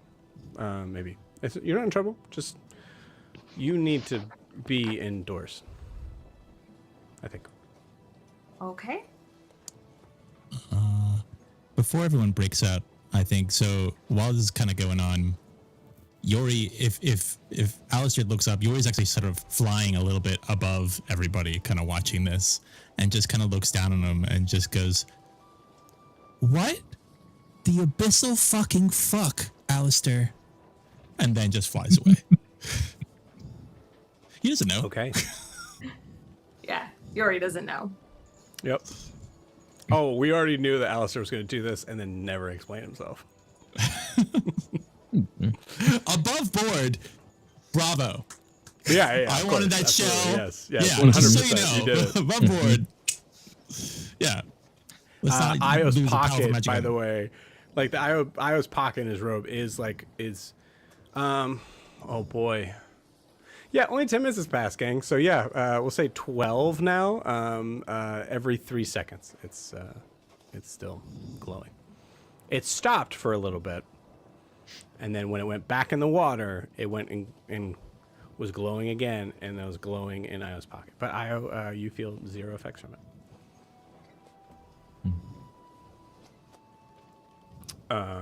Cool. So we'll see. So does everybody just split up? What is Alistair doing, actually? I need to know. Oh, I mean, Alistair's just gonna go to the front of the boat and just stare out the front. Like, Cool. seriously, you guys just hit him twice, like, for no reason whatsoever after he dove into a water and got the fucking shell that someone else threw out of the boat. Just saying, he's Into the ocean, unable to seething. swim. He's We had that discussion earlier this week on the idea of perspective is everything Yes. on this. Mhm. 100% with you. I think Gwen looks between Alistair, but she does let Boaz lead her below deck because she's starting to put things together that something Not is even below deck, just in the captain's quarters. Like Yeah. he just starts doing the same thing with you. Like he's just like, okay, so you see blood everywhere. Yes. Yep. Okay. Cool. Do you know that there's no blood here? Do you know that? Everybody keeps saying that, but I don't. It's hard. Okay. Okay. Cool. I think just actually, and you see, he, because I think a lot of this has happened before he's able to even have any sort of control in it, or maybe like because Alistair, you said you immediately kind of carried Siobhan, and Boaz took that opportunity of like, I need to figure out what's going on with my ship, so he was not involved at all. Now knowing that there's someone who is in need of medical assistance, you see a like kind of like a a partition between the lower and like upper part of the walls. You see him kind of like flip something out, and you see just like a cot get pulled out to the side, and you see at this point you recognize like we have no idea where the captain sleeps. That's where the captain sleeps right there. So just pulls it out, just kind of like pulls it to the side and just goes, okay, cool. I just think you should lay down on this for a little bit. We got everything going on. The ship's, you know, sinking, So you just want me to lay here in a pool of blood that may or may not be real, with nothing to do, just staring at the wall of blood dripping down. Okay. Over and over. Well, I mean, maybe with close your nothing eyes. else to look at. Do you see blood when you close your eyes? She closes her eyes, and I You tell me. feel like You tell me, Jess. I feel like she's got a pretty goddamn good imagination. So I feel like even with her eyes closed, she's still there. And then she'll open and she goes, see, this is why I don't sleep anymore.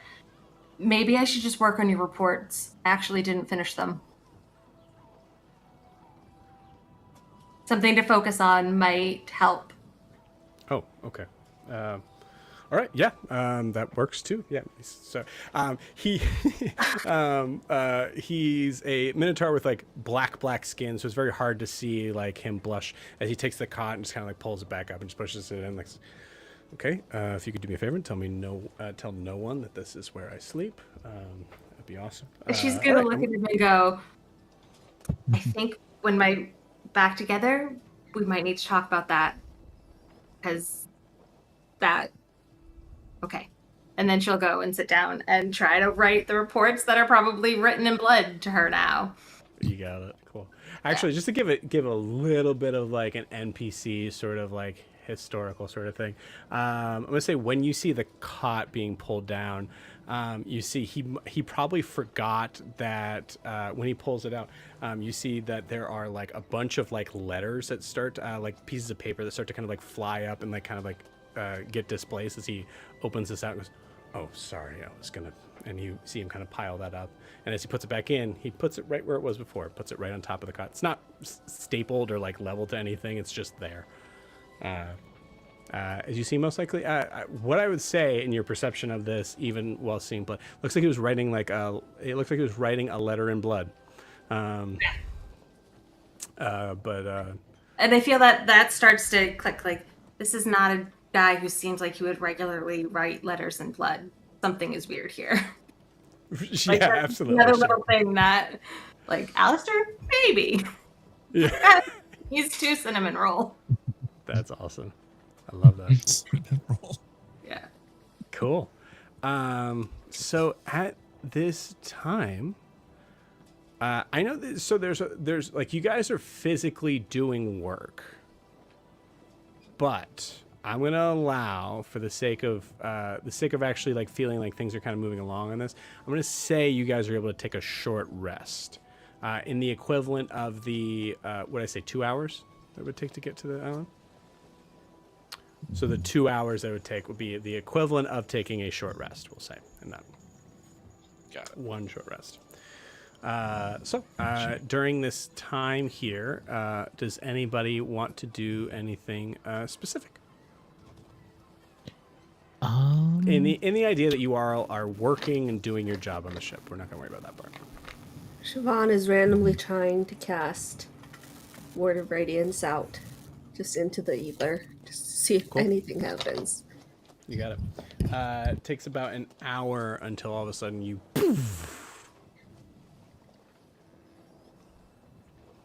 And I'll say you see Maeve, the outline ethereal sort of version of Maeve, sitting kind of like on the side of the ship, her butt like kind of like dangling over the water.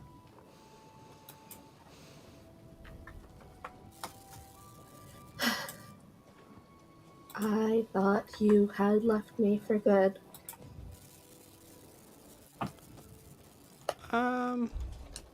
No, I just, it took a lot to get rid of that, or at least the effects of that. More than I thought there would. No one can see me. It should be just my followers. I let's go find out more about that. She's going to make her way towards Alistair. Okay.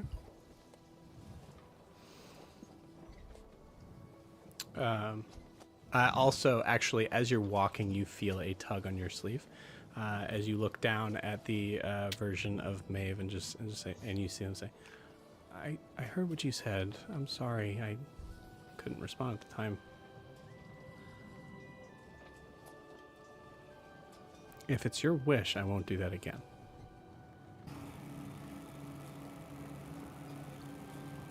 I don't want anybody to do anything for me that will potentially destroy them, and I thought that's what happened to you. Too many people count on you for you to risk everything for me. Why don't you let me worry about that? Because, as you know, I'm incapable of that. You see actually, as you're saying this, I think as you're saying this, you see like this form isn't going to give you the perspective that I want you to, or that I want you to take. So you see him, you see Mask turn into,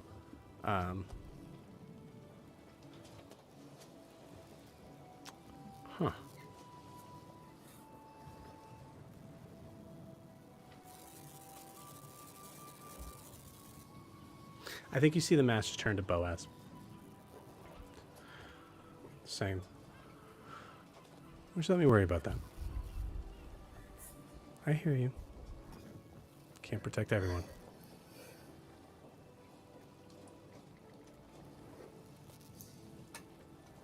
And as Alistair said to me, you can't protect all your followers if you're too focused on protecting one.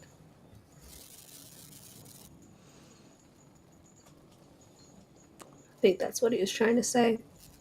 As a omnipotent deity heard. Mm-hmm. You see him kind of he moves past you and like disapparates, and then like if you look, like he's still there, like he's trying to make a point of like walking away from like how dare you sort of thing, and then like is still there, like because can't leave. Cool. Yeah, you walk up to Alistair. Alistair is, I imagine Alistair's actually pretty close to where you are. So I'd say you're walking up to the battleship. Alistair, for the, what have you been doing during this time?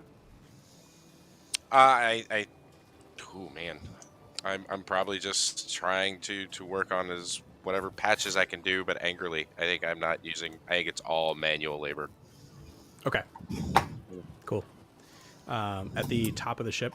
So yeah, so yes. I think like there's some damage that has happened to the deck itself all around. So I think you could be doing that. I would say notably, it is not of like immediate concern. No. But I think that's kind of the point, right? It's like it's being able to.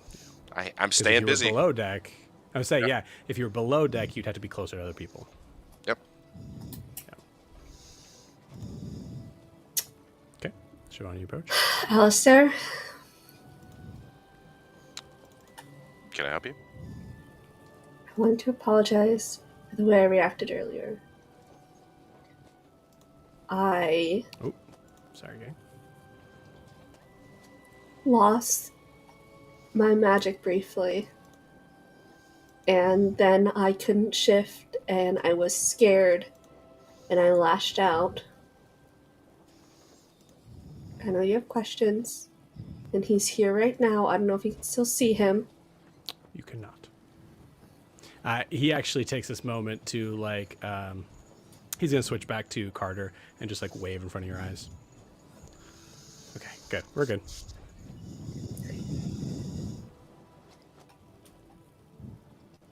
Thank you. Thank you for the apology. I can understand that it's frustrating to not have access to everything that you can do. I was more scared and frustrated. Yep, that's why I wanted to be there with you. I can understand what it's like to not. Anyways, I get it. Thank you for apologizing.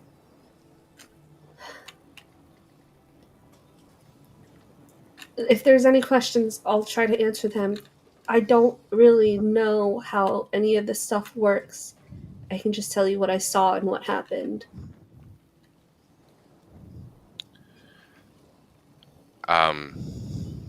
You did you throw the shell overboard? I thought it was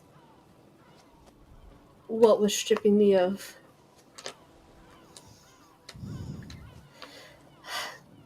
When I tried to grab the shell from you and Gwen, Gwen started to freak out, Mask moved in and grabbed it first.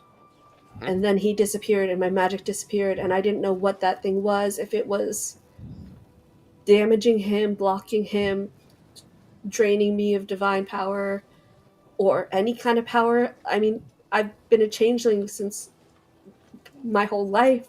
That shouldn't have... I don't know. I panicked, and I thought getting rid of it, especially after what it did to you and Gwen, it doesn't sound like something we should just have around. If it's gonna harm us, what good is that?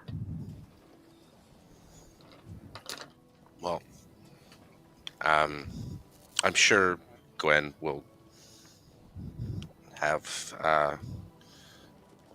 things to say as well, but I imagine once this is cleared up, she's capable. She knew. Well, she didn't know, but she will understand that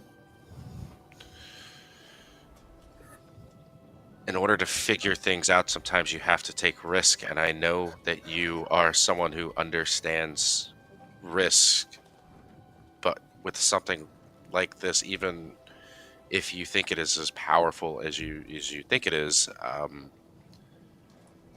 throwing it away for anyone else to grab is probably the most irresponsible thing that you could have done.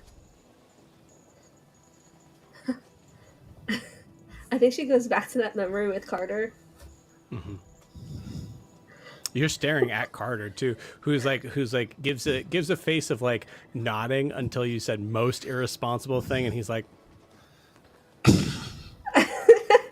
he gives you a look of like, that's cold, but true. I think she's like starting to actually laugh in front of Alistair at that. Like, Yeah. You know,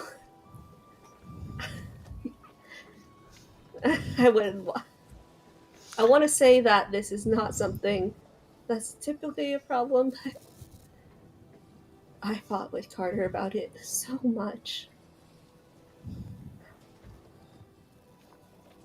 Because I wouldn't let our daughter or him or anybody really take risks around us. I grew up in a very bad world, and when I found Carter and had Maeve, it was safe, and ever since that moment I have done everything in my power to keep everyone in that world safe, and it has just become habit. And it's a hard habit to break. So when I saw you hurting and then Gwen panicking, I did not know what to do other than to try to get the source of that away, which is something Carter and I fought about all the time with me. They shall never learn if you keep everything potentially dangerous out of sight, out of mind.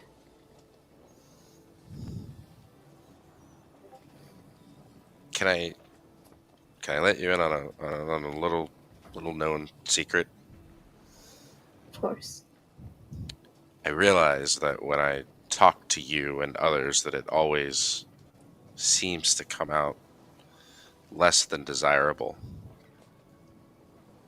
But I understand people. I understand the way things work. I understand this better than most. Gwen, she also understands people just differently. Nalani, he understands a bow and arrow. That's true. We all have a role to play, and yours isn't with magical items.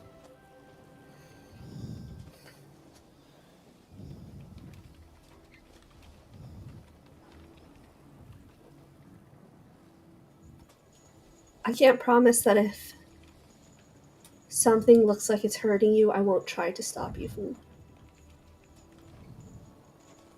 divulging in your curiosities. Fair I enough.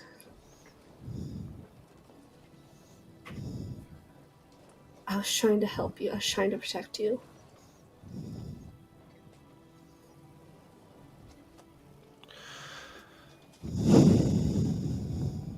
Fair enough. I would do the same. And Gwen said it Gwen said it looked like a beating heart. Last night, around the ship, there was an aura of death. Mask said my magic was gone for over 2 hours because it took that much divine energy to suppress it. Whatever it is, it's powerful. And I will lean over the railing and look at the figurehead. I think it's her heart.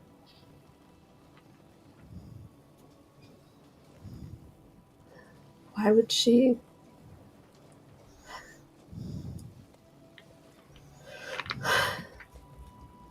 So, like, the ship's heart. I don't know, but Why would she take it out?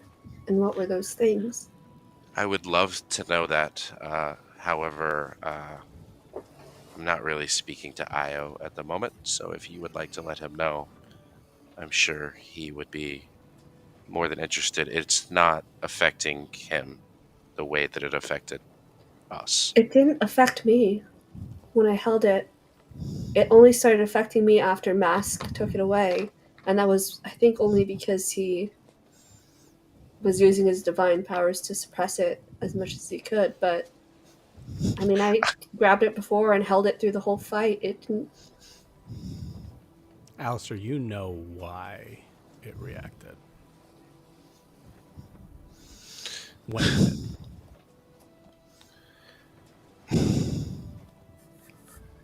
I don't.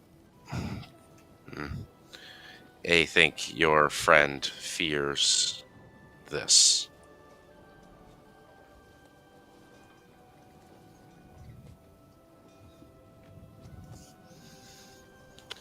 This is something I think that is, if not equal to, maybe greater or outside of your patron's abilities. At least not without his full attention. I would agree with that. Which is why I'm concerned that it is on the ship right now with Io. Especially with his connection to that book.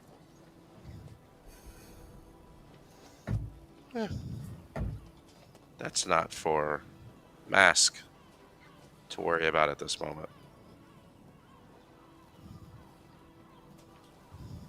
We're going to cut from there and zoom out to where Io is. Io, where are you? Let's get that first. At the helm, steering the ship, or at least assisting steering if I'm not. Yeah, absolutely. if You I'm could steer the totally ship, taken I'd say, over. as soon as, yeah. Cool. Who is around Io? At least one of y'all.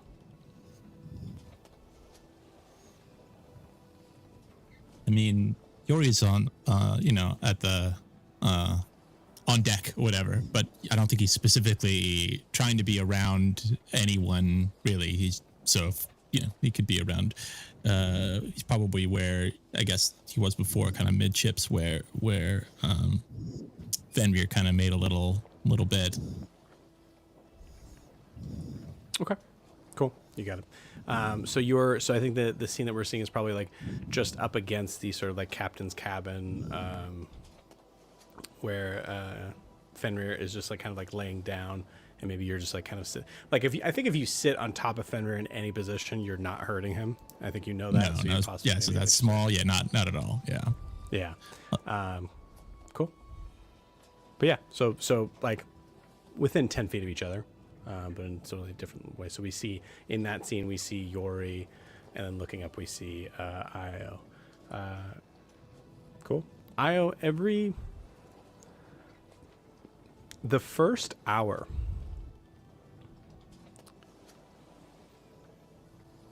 it's hard to ignore. I think eventually you probably are like used to it in a way, but like you see like the helm, the like banister, like even just the floor, like seems to like every 3 seconds seems to just like have this green light sort of like bouncing off of it. After about an hour, it's faster. You see it happen just over a second. It doubles up in time, so we'll call it a second.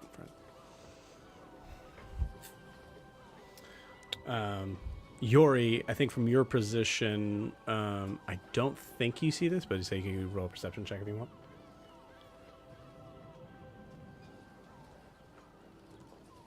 I'd say no. I mean, what I was going to say earlier is that Yori is talking to Fenrir in a way that you just kind of, he is frustrated and going through this whole speech with Fenrir, who's occasionally just going back like, meh, just responding. I have it, but I don't want to interrupt to what I was saying, whatever. So I can tell you what I was saying, but it's you can do Io's thing first. Oh, you give me a little like this is. I think this is a sense of like both of you. He's so frustrated that he slips back into giant. So he is just Kamen Yo Bargada Dan Vigander Ardevathakathud Yul und the Saga und Field Domeu Do. And if you see, you can see the audience could see a little subtitles on that. That would be like yes. They have the battle, like, but the battle thrill, dancing in Death's shadow, the feast and the story and rest, they don't have those yet. And yeah, it's it's rough, but yeah, that's kind of sentiment he's going for. We see in the subtitle, we see "ba" underneath responses. Thank you. That's so good. I think because we're kind of having that scene happen with you, you're looking down at Fenrir. So I think you do see it. I think you notice like Fenrir's face, just like maybe like a little kind of like the like in his eye, just like a little bit of like a green flash. And you notice that green flash goes faster. Yeah, I look around to see. I mean, obviously, if I look up and around, I don't see any other source of that light or something like that, right? Yeah, I think you know at this point what that light is. You guys have seen it since Alistair's kind of pulled it back. Yeah. Well, then Io, do you know what that is? You know, the light? Yeah, and then just for clarity's sake, it's coming from the mast it's coming from the ship itself, not from the shell that's in my shirt. Oh, it is coming from the shell. So the glow is so big that it's actually moving through the cloth in your yeah. Gotcha. Yeah, it's been picking up in speed. And what's my book doing at this time? You check your book. Yeah, I'm gonna check my book just in case. Cool. So, for clarity's sake, this is your tome, correct? This is not your journal to Dr. K. Right. It's my tome. You got it. Cool. Grinlockla's book. You look at the tome. First off, just to be clear, since that island moving on there, you haven't really spent time looking heavily into it in game.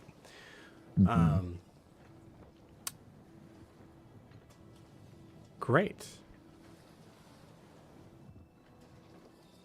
Huh. Hey guys, look at the island. Wisdom saving throw with advantage.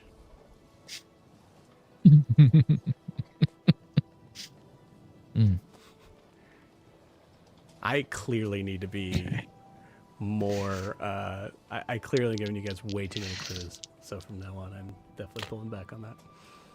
No, you're not. I am unaware of what's 16. going on, so that's still fine. 16. 16. No, I'm just saying you guys are too smart. You're getting it too quick. 16. Cool.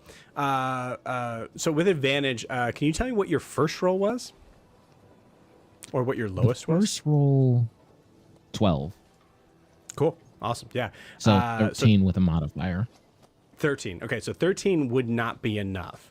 As you feel yourself initially, as you open up this book is working harder to pull it to your, for you to pull to his side, Granlotla's side.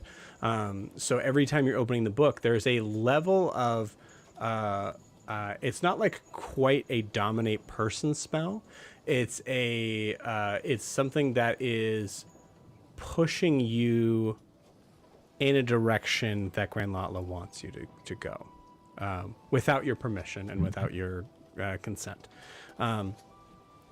This is really fun.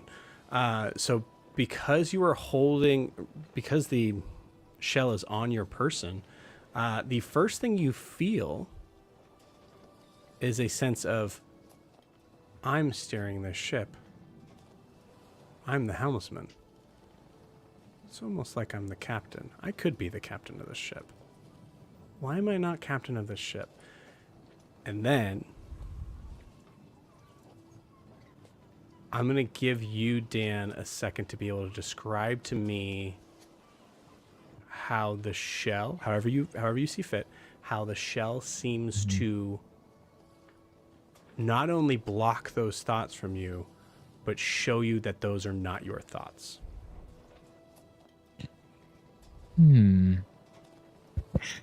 So that's such an interesting.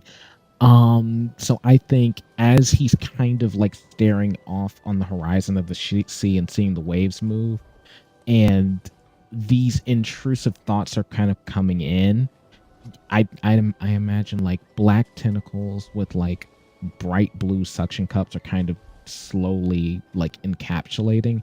Then all of a sudden, like that thrumming is like repulsing them, kind of like a devil's snare getting hit with the light. Yes, absolutely. Yeah, I love that. It's seemingly like just kind of coming off, and it's unclear for you, and maybe that's not important. And the idea of like you're actually, I think there's part of you that's actually like even like physically seeing this in the corners of your eyes, right? You're like seeing it, and you're not seeing it, right? It's almost like a perspective sort of thing, kind of coming over you, and then like the green is actually pushing it away from you. Very freaking cool. It's at this moment that you hear Nalani or someone yell land ho once again, and at this point you can actually see up ahead the island.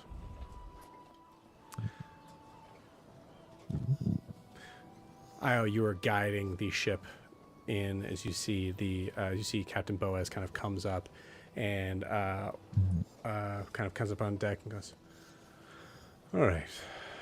Well, steady as she goes. There's probably some rocks around here that we can't afford to do any more damage to the ship.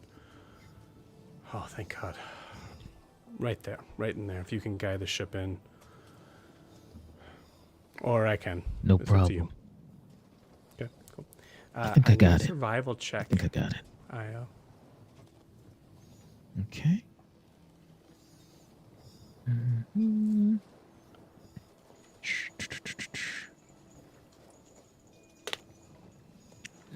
13.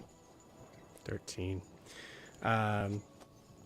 As Would it be worth using Flash of Genius here? Are you close enough? I think you're on the other side of the ship. Are you not? I'm at the front of the ship. If he's steering it, it's 30 feet. Sorry. Steering's in the back. Yep. Yep. So steering's in the stern. You're in the bow. So a little bit further away than that. So, but that's okay. So here's what happens. Io. You hear, as you start to turn the ship, you hear a sickening crunch. You can hear the as you feel the entire ship start to shake. You see Boaz kind of like pushing you out of the way, grabbing the wheel, trying to maneuver out of the way, and you feel the ship start to turn on its side. You see everybody looking around you. You see Yori starts to kind of like immediately start to fly up. You see Fenrir go right over the edge. You see Nalani kind of like holding on to the mast where they are, and you're completely capsizing in this moment, and all of a sudden, you're back. And in that moment, you immediately move. I say you actually feel your hands moving without you moving them as you manage to maneuver your way safely to the shore.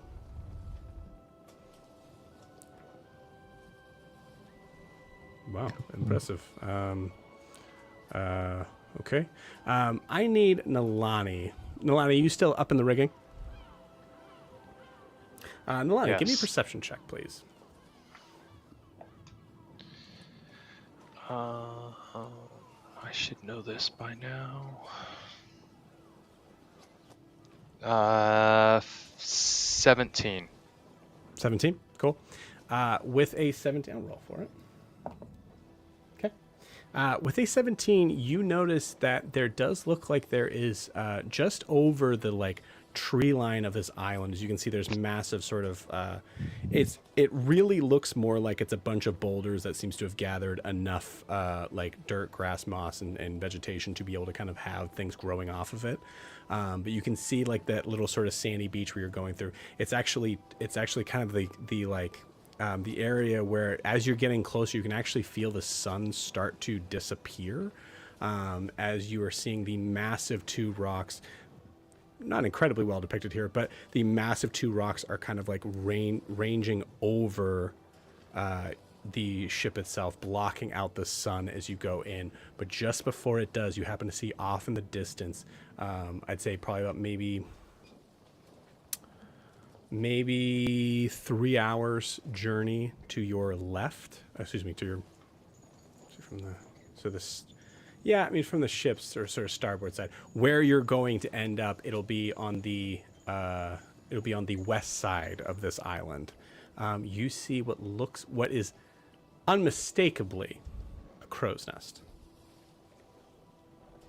You see rigging. That's all you can see.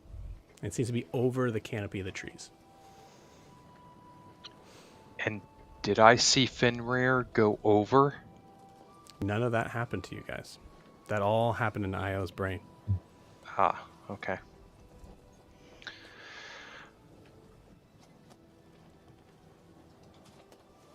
Do you alert anybody? No. All right, cool. So as you guys start to kind of like pull up to shore, you actually feel the soft like, as you can feel you are now beached. Not all the way, as the tide is kind of like going in. At this point, you feel like the tide coming out, which will happen in the evening, I think. No one yell at me. The way we're gonna do this for now is that the It's tide. your planet. Yeah, it's my planet. I can do what I want. I'm the DM. The tide will come out at night, which will not allow you to be able to leave, but you will be able to leave in the morning. Right. That's how we're kind of playing this.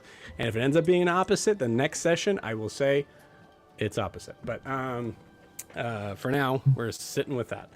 So as you feel that, you guys are safe. It's, well, as safe as one can be on an island. They have no concept or clear understanding of what is on here. But Io, you feel good. not actively in threat of drowning, which is a kind of safe. We're not actively in threat of drowning, correct. At this moment, the captain goes, okay, so we are in need of supplies. Quartermaster, what are we going to need as far as for repairs of the ship? A lot of timber, for sure.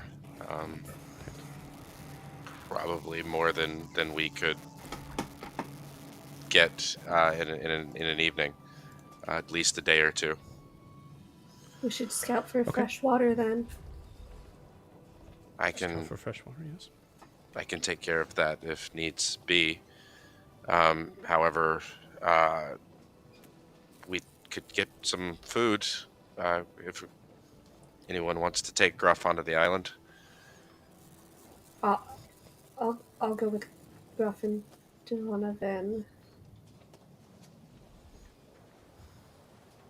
I'll say, as captain, I can stay on the ship if someone can alert me if there is anything that is happening, and we'll say for the rest of you all, do whatever is necessary. If you need to leave the ship, we can do that.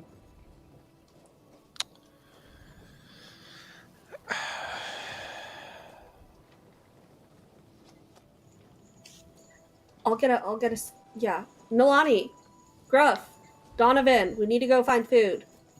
Yeah, I think we should maybe head to the west. Okay. You see some a grove from up there? Yeah, I think there could be something worth exploring to the west. Okay. Gruff, Donovan, keep up. Yo, I can also grab some fish. Plus I want to get off the ship anyway. I'm probably gonna go even if you said no. Above board, I imagine, like, hard. get the fuck off the boat. Everybody, I assume, is getting off the boat. Go do something. Yeah, I feel like the moment there's land, Yori is already All on, like, over is on already it, yeah. off. Maybe even just tried to carry Fenrir off the ship as well. Siobhan's It's just just looking like, at Alistair's quarter movement speed as he's in pain. Barely Half. The moving. quarter was because It's of half the water intake. But yes, yeah, definitely Yeah. seems to be in pain. for sure. I clearly need to come. No, you understand the eastern side of the island's going to have much better. I mean, there's clearly going to be a lot more vegetation on the eastern side of the island, Nalani. So Why is that, Alistair? I'm the woodsman. Yeah, Alistair recites science. I don't know. Yeah. Clinton doesn't know. Eastern side of the island. Yeah, it's funny. Like, I was thinking back in my head, like, why would that? Like, because I just assume Clinton, because I know you. Like, there's something that comes up on that. It's like moss always gathers to the west. Is that correct? North. North. Cool. Yep. I knew I was gonna have people yell at me for It that. would all depend on what hemisphere we're in, which we do That's not true, know. that too. Gotcha. That's me Okay. too. Cool. It's flat. There are no hemispheres. We have been over this. yeah, but how many Okay. suns are there? Water How many mountains. moons? Okay. So for the record, Could be there's binary one sun system. and there's one moon. One sun, one moon. We're not. My levels of fantasy stop there for now. Here's why, Nalani, because the wind is blowing harder from the west, which makes it harder for things to grow over there, and the eastern side's getting more sun, and there is less mountainous, rocky regions over there for more soil. So, I don't. You may be a woodsman, but this is an island in a jungle. If we have to be here for a couple days, Are you not- coming with us, Boaz? Captain, no, I'm staying on the ship. I'm just saying, a couple days journey. You can probably wouldn't take much to see everything on this island. Doesn't look to be that big. Well, let's not dally then, and let's get to work. We have a day ahead of us. See how much You we got can it. get done today. Only there was someone who could scout. Yeah, I say for the record, I will say, like, in case this were to come up to anybody, like, man, wouldn't we have some sort of documentation of that? Boaz would look at that, of like the documentation of this island. 0. Absolute 0. Nothing. Which is Unlikely. not too surprising. I think it's a little odd considering how close you guys must still be, like, to Celeste. But it's there's a lot of like tiny little islands around here. You know, the wildlands is just starting to be tracked now, as far as like cartographed, whatever. Cartography. Well, the verb. He was going for the verb. The verb, which Mapped. is cartographed. Cartographed. Cartographed. In this world. Like that better. Cartographied. I Yeah. I think come up. go ahead. Just go right to Alistair and say, "You're gonna need to remind me that what I'm seeing is not real." But I think I'm half there. It might help to be out in nature.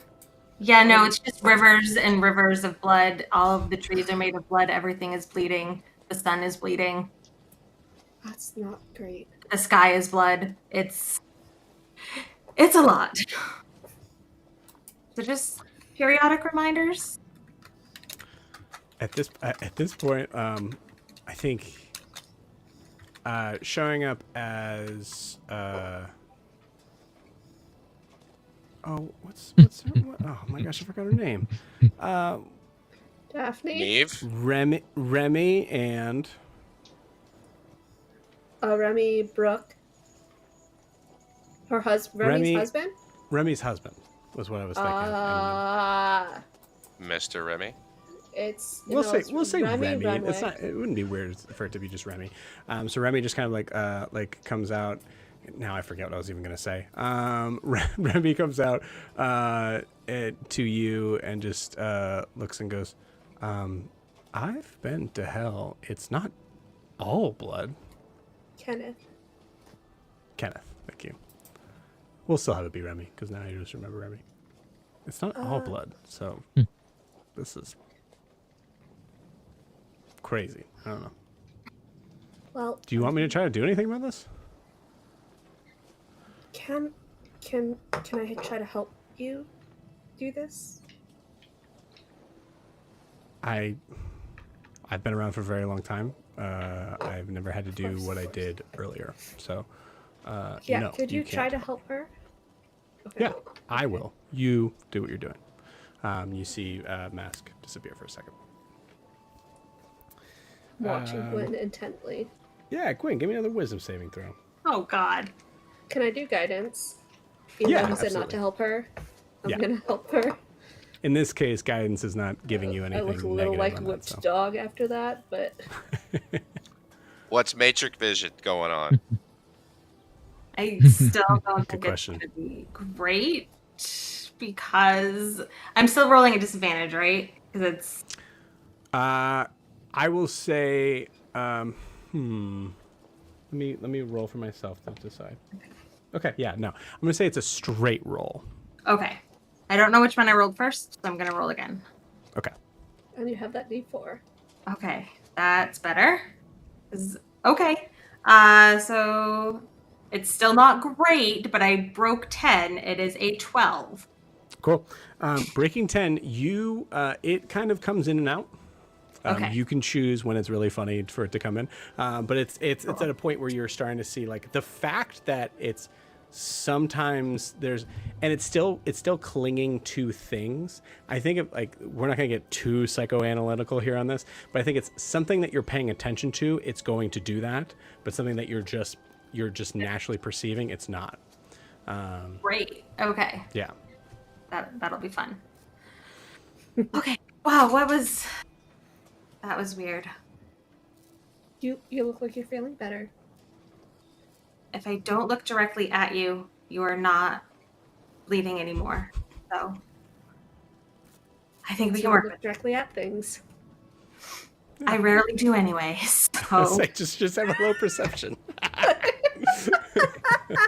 Amazing. That's so good. I'm not even joking. Natural 20. Oh man, I love that. Mhm. Oh my gosh. So it's a 19, but Yeah. no, it's Cool. an 18, but Wow. So magic vision. You see once again, the ship is magical.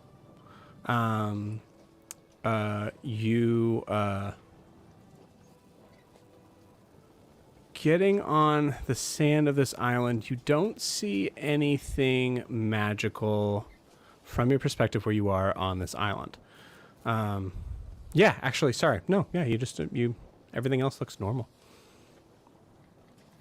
Yeah, you can feel. I think the shell in Io's pocket is so magical that when it like glows, if Io is in this group with you all, when it glows, you for a second can't see anyone, and that's when you're like, all right, like, and you're taking them off, like, so to speak. Yeah. Cool. All right, so you guys get off the ship to do what you're doing. So first off, we're trying to gather supplies. As far as you guys know, you need to get a heck of a ton of timber. Food would be helpful, as the only food that was taken was for a journey that would last without this interruption. And then looking freshwater will kind of climb along with that as well. And then whatever else you guys are looking for. Mitch, you're muted. Nolani goes, well, I guess you're right, Clinton. We should probably, or I guess you're right, Alistair. We should. Who's Clinton? We should. He pops up, says in Yeah. says in Spanish. Mass is like, KS Clinton. KS Clinton. Let's head to the east, and he starts walking towards the west, assuming this city guy won't know the difference. so Okay. amazing. Okay. also, if we take a nap, guys, doesn't matter how bad the food or water is we find, I can make it edible. I just need to sleep After you take first. Gotcha. Yeah. Cool. So the question is, so now speaking above board, are we splitting up? If we're splitting up, where are we going? I'm not leaving Alistair. Okay. Or Io, preferably. Yeah, Oh, I think I think Io. we stay together. yeah. Yeah. It's an That's unknown totally fine thing. too. Yeah. I think we stay together because Gwen also wouldn't want to leave either of them, and she also wouldn't want to leave Siobhan, who makes bad choices when she thinks she's protecting people. Milani's seeming a little right now, so Cool. So you're all heading west. Except for No. Yori. Okay. I don't think Yori stays together. I think honestly, there's been a lot and it's been enclosed, and I think Yori and Fenrir go off on just a little exploratory fun. I think if there's a tall thing to climb, not using his wings, he's going to try and go to that thing and climb as high as he can. That is his current goal. There are two extremely large mountainous rocks. When I say mountainous, I guess I should clarify. It's probably like, I'm trying to get in terms of like what I would imagine it to be. It's probably like, I think 500 feet tall. So definitely not mountainous.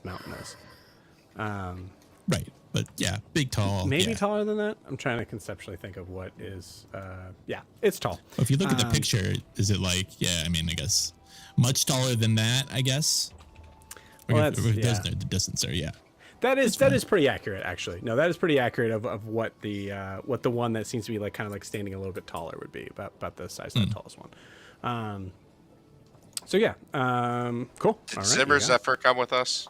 they can if you want to.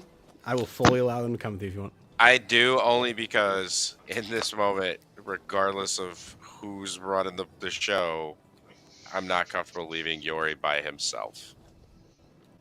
So I would tell Zimmer and Zephyr to stay with Yori. Okay. Yori to climb leaves the mountain. the think second you Yori guys leaves get before we even notice on he's the gone. island. I'm gonna say, he's Yori, if you want to he just sneak goes away, down you excitedly.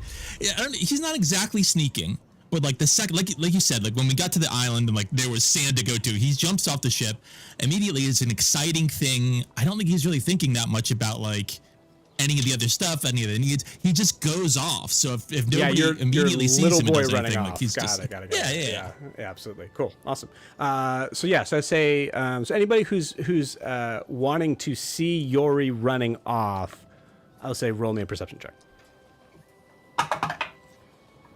God, that's a natural one. Don't see it. Yeah, I rolled a Yep, that was a 2. I rolled a Don't see it. 24. Cool.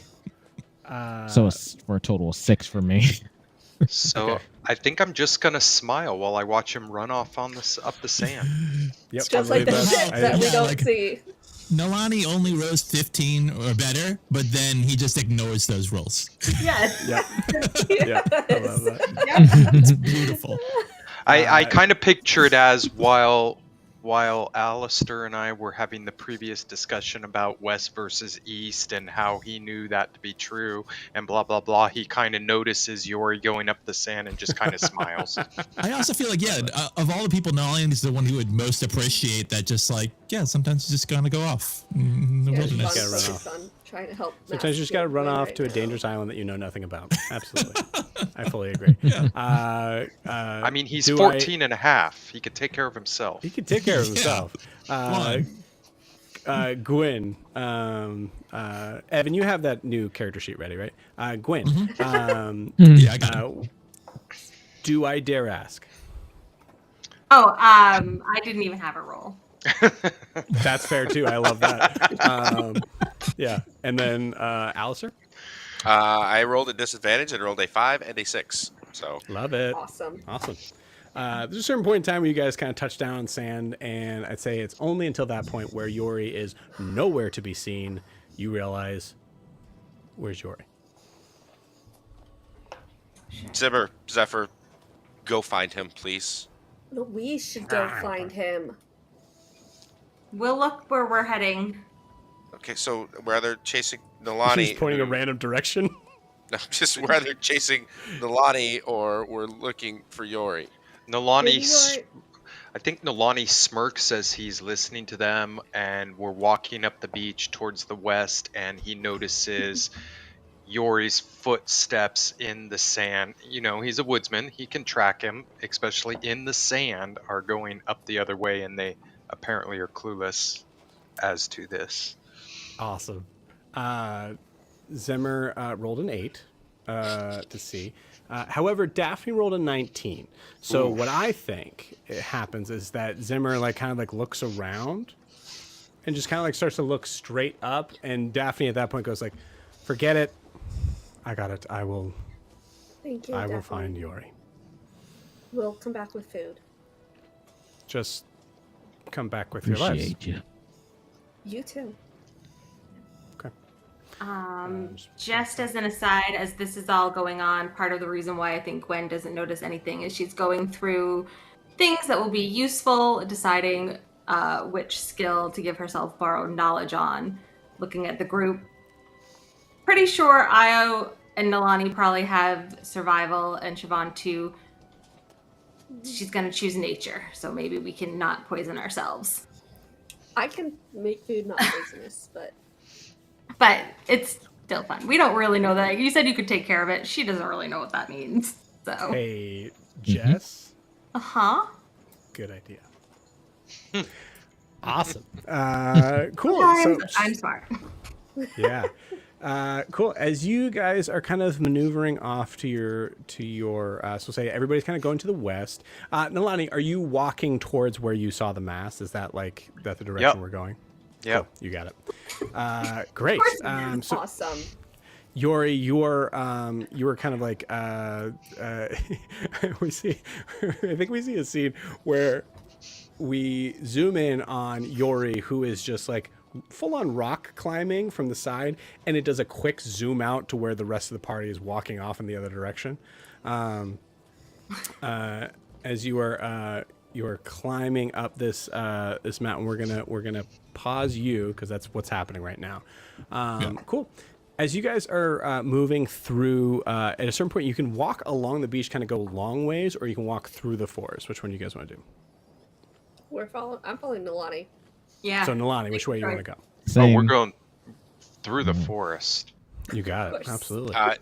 Mitch, now is Delani like on a mission walk, or is he doing like the normal? Yeah, looking around thing? you are straggling behind. I, He is walking. So you're straight lining. Oh. You got Yeah. it. can you make your disc, Alistair? I'll pull you. No. I can try and carry you. If that's something. That would just slow you down. Io, you got anything? As in helping Alistair along. Yeah. Mm-hmm. I'd say he sees him struggling, and I feel like aside from throwing down like, I guess, a log or something and then kind of levitating it behind him, I don't really think he'd have anything to help him out with. I think because of the boon stuff we did, I don't think you'd be able to lift Alistair for an increased amount of time in that. Because we ended up switching your boon over to, to the tentacle thing. Cool. Yeah. You got it. I will just hang back with Alistair, trying to keep Nilani in my sights as he power walks away. So in this way, we are actually splitting the Dad at party. Disneyland. Yeah, I because think Lynn would actually try to catch up with Nilani and then try to make it seem like she's the one struggling to keep up. Okay. You got it. See if that's without trying to make it look like they're trying to help Alistair, because apparently right now Nilani's got a thing and that we don't have time to deal with it, so she's gonna make it seem like she's the one struggling. Okay. Cool. You got it. If Nilani sees Gwen struggling, he'll probably cast Longstrider on the group. On the group? On the group. Okay. That's You got 5 it. So spell that includes Alistair, correct? Yes. Okay, you got it. It's 5 spell slots? I think it is. I think Well, it's, it's, only It's individual. first level. First Is level. it? Yeah, Yeah, but it's target one per creature. I slot. think it's one creature though. Oh, One creature per person. you touch a creature. Yeah, I'll just give it to Gwen. Gwen. To Gwen. Plan backfires. You give it to Gwen. Cool. This does kind of work out. I will say this is going to be interesting in this round. Cool. So Gwen and Nilani are maneuvering on ahead. Gwen, I mean, if you want to roll a performance check, you can. But Nilani knows that you can keep up with him. So Yeah, it's even hard to kind of- if she did, like, that was the worst persuasion or performance roll I ever rolled because I had to roll a disadvantage. It still was just a 10. So You got it. Okay, worth cool. her Awesome. life. I will say in this regard, so we do have like other people that can kind of follow with you guys. So what I will say is, I'll let Nilani choose who is with him in the leading. So Daphne is handling Yori. Zemmer Zephyr is, I guess Zemmer Zephyr could be joining you guys now at this point because it's clear they didn't know. Mm-hmm. Excuse me, he didn't know. We'll say they're they for multiple reasons. They didn't know where they're at. So if you want Zemmer Zephyr, you can have them. And then Gruff. yeah, Gruff is an option, and then Fingers is also an option, but Fingers you would also probably have to cast Longstrider on. That's why I called Donovan. Oh yeah, Donovan too. So for Donovan, you could also have Donovan as a possibility. So Nilani, you choose first, and then the rest of you guys choose. I kind of don't think Nilani's really paying attention. I mean, I think he's just kind of Sorry, I need to cut you off here. I realize that. Mitch, who's going with you? I think Gwen's right there. Io, unless Io's specifically hanging back with Io's Alistair. still. Okay, Io's still back. I I think was back. Okay. no, I'd say he's still with you. He's still with Still with you. you Gotcha. because if That makes sense. I can't really help Alistair too much with moving, yeah. Okay. And then probably Zimmer Zephyr. Okay. You got it. Awesome. For you guys, these are your Grab characters, by the way, everybody. We'll make sure that's very clear. So for you guys, for your group, who would you like to tag along? Because you can say like these people stay at the boat. I mean, Kiki. Donovan probably would be pretty useful. He might Which be more one? useful on the boat. Gruff or Donovan? Yeah. I mean, I personally would take Gruff, but Let's do Gruff. We don't need to know. For the record, when I say Donovan's a bard, I mean Donovan's a bard, not. Yeah, Donovan's no, that's why a I said he's not very bard. useful. Yeah, Let's leave him on the boat to serenade the captain. you got it. That's so mean. So we have Gruff. No, he's good. You got Gruff. Cool. All right, great. So you guys have Gruff. Do you want Fingers? Fingers is No, going about as fast absolutely as you not. guys are. Not out there. Okay. actually, I kind of want Alright. Fingers. I'm Want sorry. him what is I cannon want fodder? fingers. You want Fingers? I do. Okay, let's do and Fingers. Gruff. I mean, I don't want Fingers, Fingers and in Gruff. place You of got it. Gruff. Oh God, Weirdest Siobhan has quite the song group name with her right ever. now. Cool. You got it. All right. So as we are in the very interesting sort of split of this party, so Nalani, you're going to reach your destination first. As you were kind of making your way there, we said what I said, like 3 hours journey to get there. So that means I think collectively, like moving faster than the rest of them, I would say you're there for 45 minutes before anyone else shows up, right? Like as far as the timing would go. I don't want to do math, so that's what I'm going to say. He would be moving twice as fast, so an hour and a half. It'll be an hour. You're And a moving half twice ahead as of us. fast? Okay. Hour and a half? Yeah. Yeah, that's right. Yeah, so halved, yeah. So Nalani, Io, and who did you Gwyn, say? Gwyn, And and Gwyn. Zimmer Zephyr. And Zimmer Zephyr. Got it. Cool. So as you guys are moving through the thicket, through the trees, I need a survival check, please. All of us are just like a group one. That is I'd good. say, yeah, if you want to help Nalani, it'd probably be easiest. But yeah, Nalani, what'd you get? I got an 18 plus 5, so that's a Plus 5. Cool. 23. Awesome. With a 23, you all hear as you maneuver closer through this forest, you hear this kind of interesting sort of this interesting sound, as if it's almost like the sound of like a low engine running, and the idea of like the soft purr of that engine. You're hearing it kind of off in the distance, and Nalani, with that survival check, you would say like, let's move it a little bit out of the way to that, unless you wanted to go towards that thing. And if you do, I'm not ready for you to roll initiative, but you can. It's clearly something big and something alive. Yeah, we're gonna give that a lot of room. You got it. Cool. Just a reminder, we have not long rested for a while. Mm-hmm. So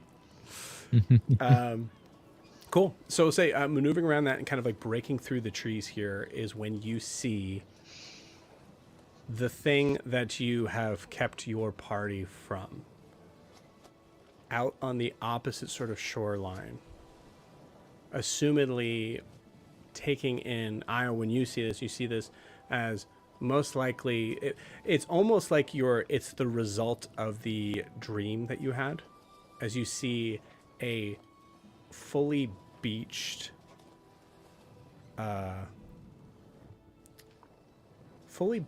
pieces of a ship.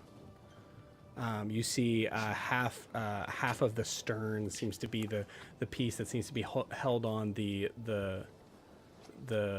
held on the most together. The rest seems to be kind of like broken apart in various sort of places. From the distance that you guys are at, which I would say is about 100 feet away, at least,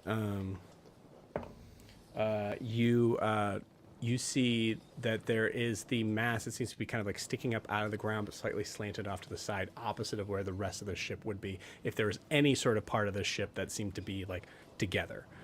So it's just the back stern of the ship seems to be like sunken into the sand, and the rest of the pieces seem to be kind of strewn about. The mast just happens to be like holding up against possibly like another like heavy, large piece of hull. And at this point, you guys are about 100 feet away. Are there any footprints in the sand or any signs of life? Carrying that survival check from your current position, no. Besides, I will say you see, like, even in the distance, you see like there's some various like sort of like bushes that seems to have like grown here and have like died also. Most likely there was like maybe some source of like food that was here that managed to like gain enough sustenance in the soil to kind of spring up and then immediately die.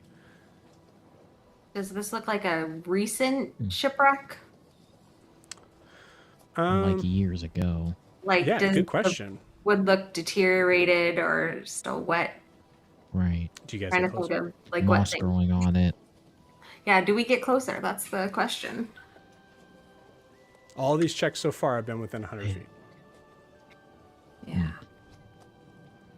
It just kind of give you kind of like a realm of like the surrounding area. So you're in this sort of like area that kind of like feels like almost like a private beach sort of space. It's barely enough sand to kind of fit the size of the ship. The ship looks similar in size to what the Silver Brine is. And you can see all around it, you kind of like pass through wilderness to be from 100 feet from it. And you would say that, I would say that is probably the furthest distance that you can be from wilderness, beach, and then the ship. Sure. Everything else, the wilderness seems to kind of closed in a little bit closer around it, probably within about maybe 50 feet. So you see like very large trees that are just kind of actually like Celeste, seem to be like borrowing from a bastardized sort of form of both deciduous and palm trees, like tropical sort of like plants. So you see the trees are kind of like hanging over, but also standing straight up, and also have long leaves and also have short leaves. Gwen would look at the other two and go, well, my cat is still an owl. I can send him. I think go that's ahead a and good send idea. him. All right. I'm not gonna lie, I'm curious as what's up there, but a little caution won't hurt us. All right. I call to Houston, who I assume has just been following us or whatever. You got it. Cool. So go ahead and roll a perception check using Houston. Yes, I'm going to put my hand or on whatever you want to roll. Yeah, and on Io's arm and just go, remember, I can't hear or see anything while I do this, but you can hear me. Now, here's a question. Everything I roll is at disadvantage, but if I'm using Houston's senses, do I roll a disadvantage for him too? Yeah, it's a separate entity, so I think you don't roll a disadvantage. Okay, perfect. And I'm sorry, Dan, you were going to say something. I was gonna say, I'm having a very crazy feeling of deja vu right now. Just, please don't accidentally throw me into the ground with a crazy plant spell if you have picked that up at all. Crazy plant spell? I'll tell you about the story a little bit later. All right. There's a flash of the scene that we're depicting of the coral sort of coming out of Midas' space. Oh, no. I was literally calling back to Io's time first meeting Eris with his crew. This is very much deja vu for him. Oh, yeah. Correct. Got it. Everything. Yeah, I love that. All right. Houston has better perception than Gwen does as an owl. So that's going to be a 16. Cool. You got it. Awesome. Actually, sorry, you would actually have advantage on that because keen hearing and sight. Mm-hmm. It's a 19. 19. With a 19, you see Houston kind of take off from your position and just fly out and start to kind of survey around the ship. You see, using Houston's vision, you see there are, right, because you can see through his eyes, right? Yes, yeah, that's why she's holding on to Io and has told Nalani to kick her out of it if anything's wrong. Cool. You see, there's a lot of crates on the area that most likely at some point was the main deck. It's kind of just broken and splintered into so many pieces. It's hard to tell, but you can kind of somewhat make out where the main deck might have been at some point. You see that the crates themselves from that position you see have all been seemingly opened. Some of them have been opened wide open. Others seem to have a cover that's kind of just like kind of slanted to the side. You see that there is an area of the main deck of the ship that the like a larger sort of chunk of it seems to be sticking out sort of sideways from the ground, and you see that there is an almost perfectly cut small square hole in the deck, and you see down below. You actually notice that there is a lot of, especially as Houston, I think you see a lot of things that look to be like shiny things. There's like weaponry here. There's like cutlasses and things like that. They seem to be splayed out to catch the sun. You notice that there are things using Houston's vision. You see from like the top sort of area of the stern that is left over. You see that there's actually like what looks to be items of like varying degrees of like what looks to be expensive. So like I think you see like little like statuettes. You see paintings that have been you see paintings that the actual painting itself has been cut out and just the frame is sitting there gleaming against the sunlight, kind of like looming over it. And the rest of you see both Zemmer and Zephyr. Actually, sorry, just Zemmer first. You see Zemmer collapse on the ground unconscious. Oh no. Nalani, you rolled a pretty good survival check, so I think what you see before that happens is something that goes and knocks him right in the head, knocked out cold. Like a rock or something? Do you spend the time to look down? No. Hey, we need to back up. Everybody back up. I think Nalani backs into the tree line and grabs Zimmer Zephyr and drags him. You got it. Real question, Joe.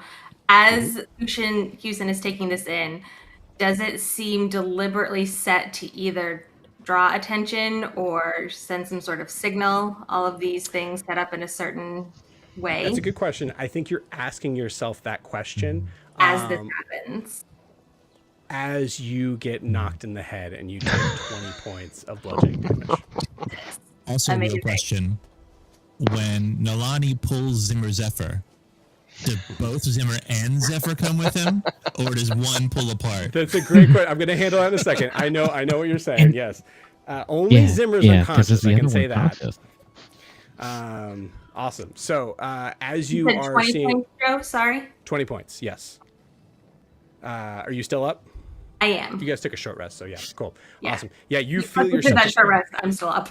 Yeah, your perception's rough, so I'm going to say you don't see it. As you see, just like, as from the camera, we see just like, and just like knocks you. You kind of like go down to the ground for a second, kind of pull yourself back. I feel like that probably knocks her from Houston's senses and back into her own. You got it. Yeah, absolutely. So you guys back up to try to kind of figure out where you are. You guys have like 2 more seconds before. Sorry, we'll say 2. Well, you guys have a minute before we cut from you guys. I think as this is happening, reflexively, Gwen's gonna cast Armor of Agathis on herself. Like, it's just total reflex. Something hit her in the head. She does not know what's happening. You got it. And we're Do you guys back in the continue to tree back up in the line now, forest? Joe? s- Are we back into the tree line? Yeah. If that's what you wanted, yeah. Yeah, I'm gonna as soon as we Yeah. hit the tree line, I'm casting Pass Without a Trace. Okay. And Okay. Io's doing the same thing as Gwen. Armor of Agathis going up. Things move so quickly. Did Io get hit in the head too? Not yet. Or gotcha. Yeah. So pass without a Cool. trace. Armor of Nilani, you cast Pass Without a that. Trace. Io, you both you cast Armor of Agathis, which I will remind you doesn't do anything against ranged attacks. Nope, as it won't. Io, At all. you get hit in the head and you take 20 points of bludgeoning damage. It is from a entirely different direction. Now at this point, Nilani, you're seeing from where it was. It was on the left hand side. Now it's completely on the other side. Rolled a nat 20 to spot you, and then rolled a 18 to hit, which I believe hits for Io. Yes, that hits. Okay, thank you. Yes. Cool. As you guys are trying to figure out what the fuck is going on, we're going to pause you there.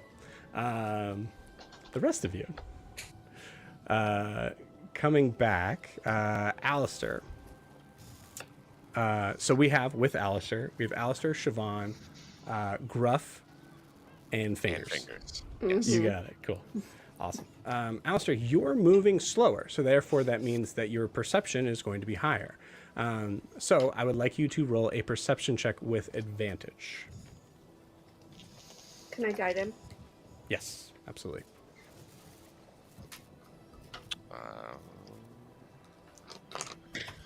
16. 16? Cool. As you start to kind of make your way into the clearing of this, and it's at that point where you start to see like Nilani and the rest of them kind of start to kind of push out and make their own sort of group past you. You notice that what would it be if it was a survival check?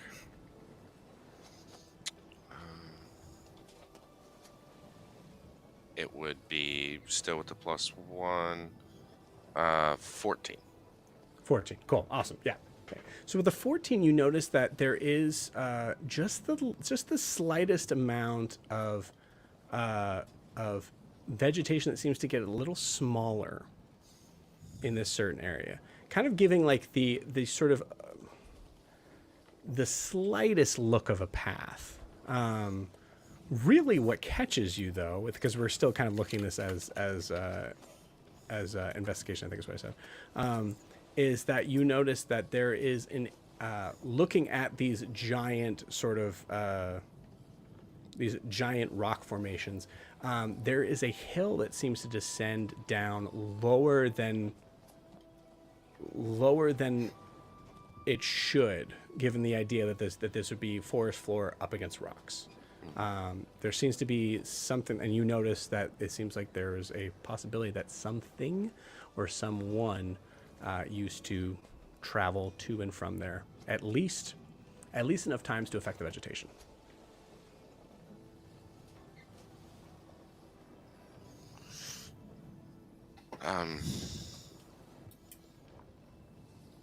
Nilani seems intent on, Nilani knows where he's going. I don't know what he's up to, but you guys want to go down this path? Sure, divide and conquer. We have to find. Sure. Okay. As you guys split up, as you go off the path, we see an area where the forest doesn't seem to like fall off like a cliff, so to speak. It seems to kind of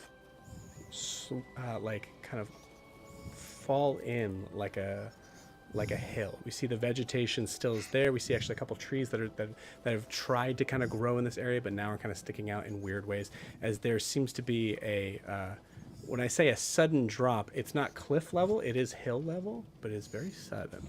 As you see, the terrain itself seems to move very quickly from the vegetative sort of forest state into the rocky terrain, looking something like the giant stone itself. And in the distance, Alistair, as you make your way down to it, actually, I think you see Siobhan, like in character, we say Gruff or Siobhan, whatever. Like you see, like they're about to kind of take the lead to start to kind of walk down there, and you like grab their arm as you see dead ahead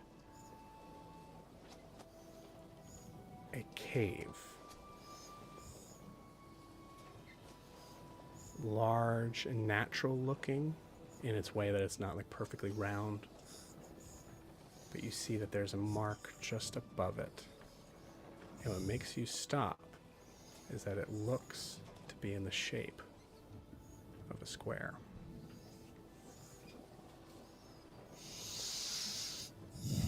We're going to pause you guys there. Yuri. Hi. Yuri, give me an athletics check. Sure thing. When I said you guys have a couple days to kind of like be able to spend time going on this island, if y'all three split up, then we're moving through it quicker. I got a 19. 19? Cool. You see there's a point where Daphne tries to start to keep up and like gets to like a certain point, like where there's like a summit where there's like kind of grass coming up, and you see her just like Still wearing her high heels. yeah, still wearing her high heels, of course, right? And they're boots, so they kind of like go all the way up, so they're kind of helpful, but not really. Yeah, and you see her kind of just like gathering her breath. You're doing you great. have wings. You have wings. Why? I didn't have them before. I'm not going to rely on them all the time. Also, and you could say whether this makes sense or whether this is absurd, but I would like Fenrir to be climbing with me. You know, as like those goats, like mountain goat level. Yeah. Right. And what I would have done is we are roped together. So he has a rope around him that ties to me. So if either of us falls, the idea is we hold on to the other one. Yeah. Yeah. Okay. There's also, okay, it's funny because that goes against what Daphne was going to say, and like the idea of like, if you fall, you can fly. It's fine. I'll be down here.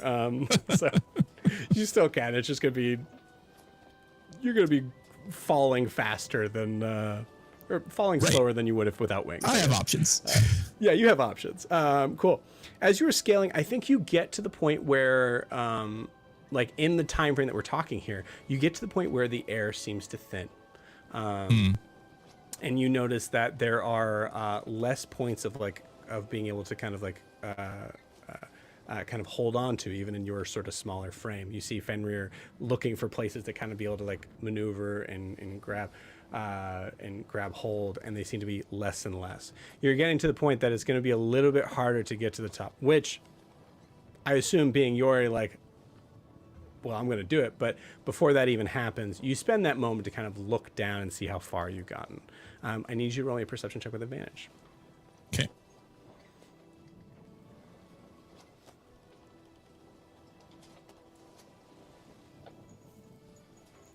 That would be an 8. With advantage? With advantage. Awesome. I'm sorry. No, that's totally okay. With an 8, what I will say is what you hear, or sorry, excuse me, what you see is a very a very dilapidated looking pole. You see that the pole itself seems to be kind of like having something kind of tied to the end of it that is blowing in the wind, somewhat like a flag. Yori doesn't see this, but the camera sees, and this is where we're going to end tonight's session. The camera sees a little message that is written out in very, very faded lettering. SOS. And with that, we're going to end tonight's session. Thank you guys. We'll see you next week. Bye-bye.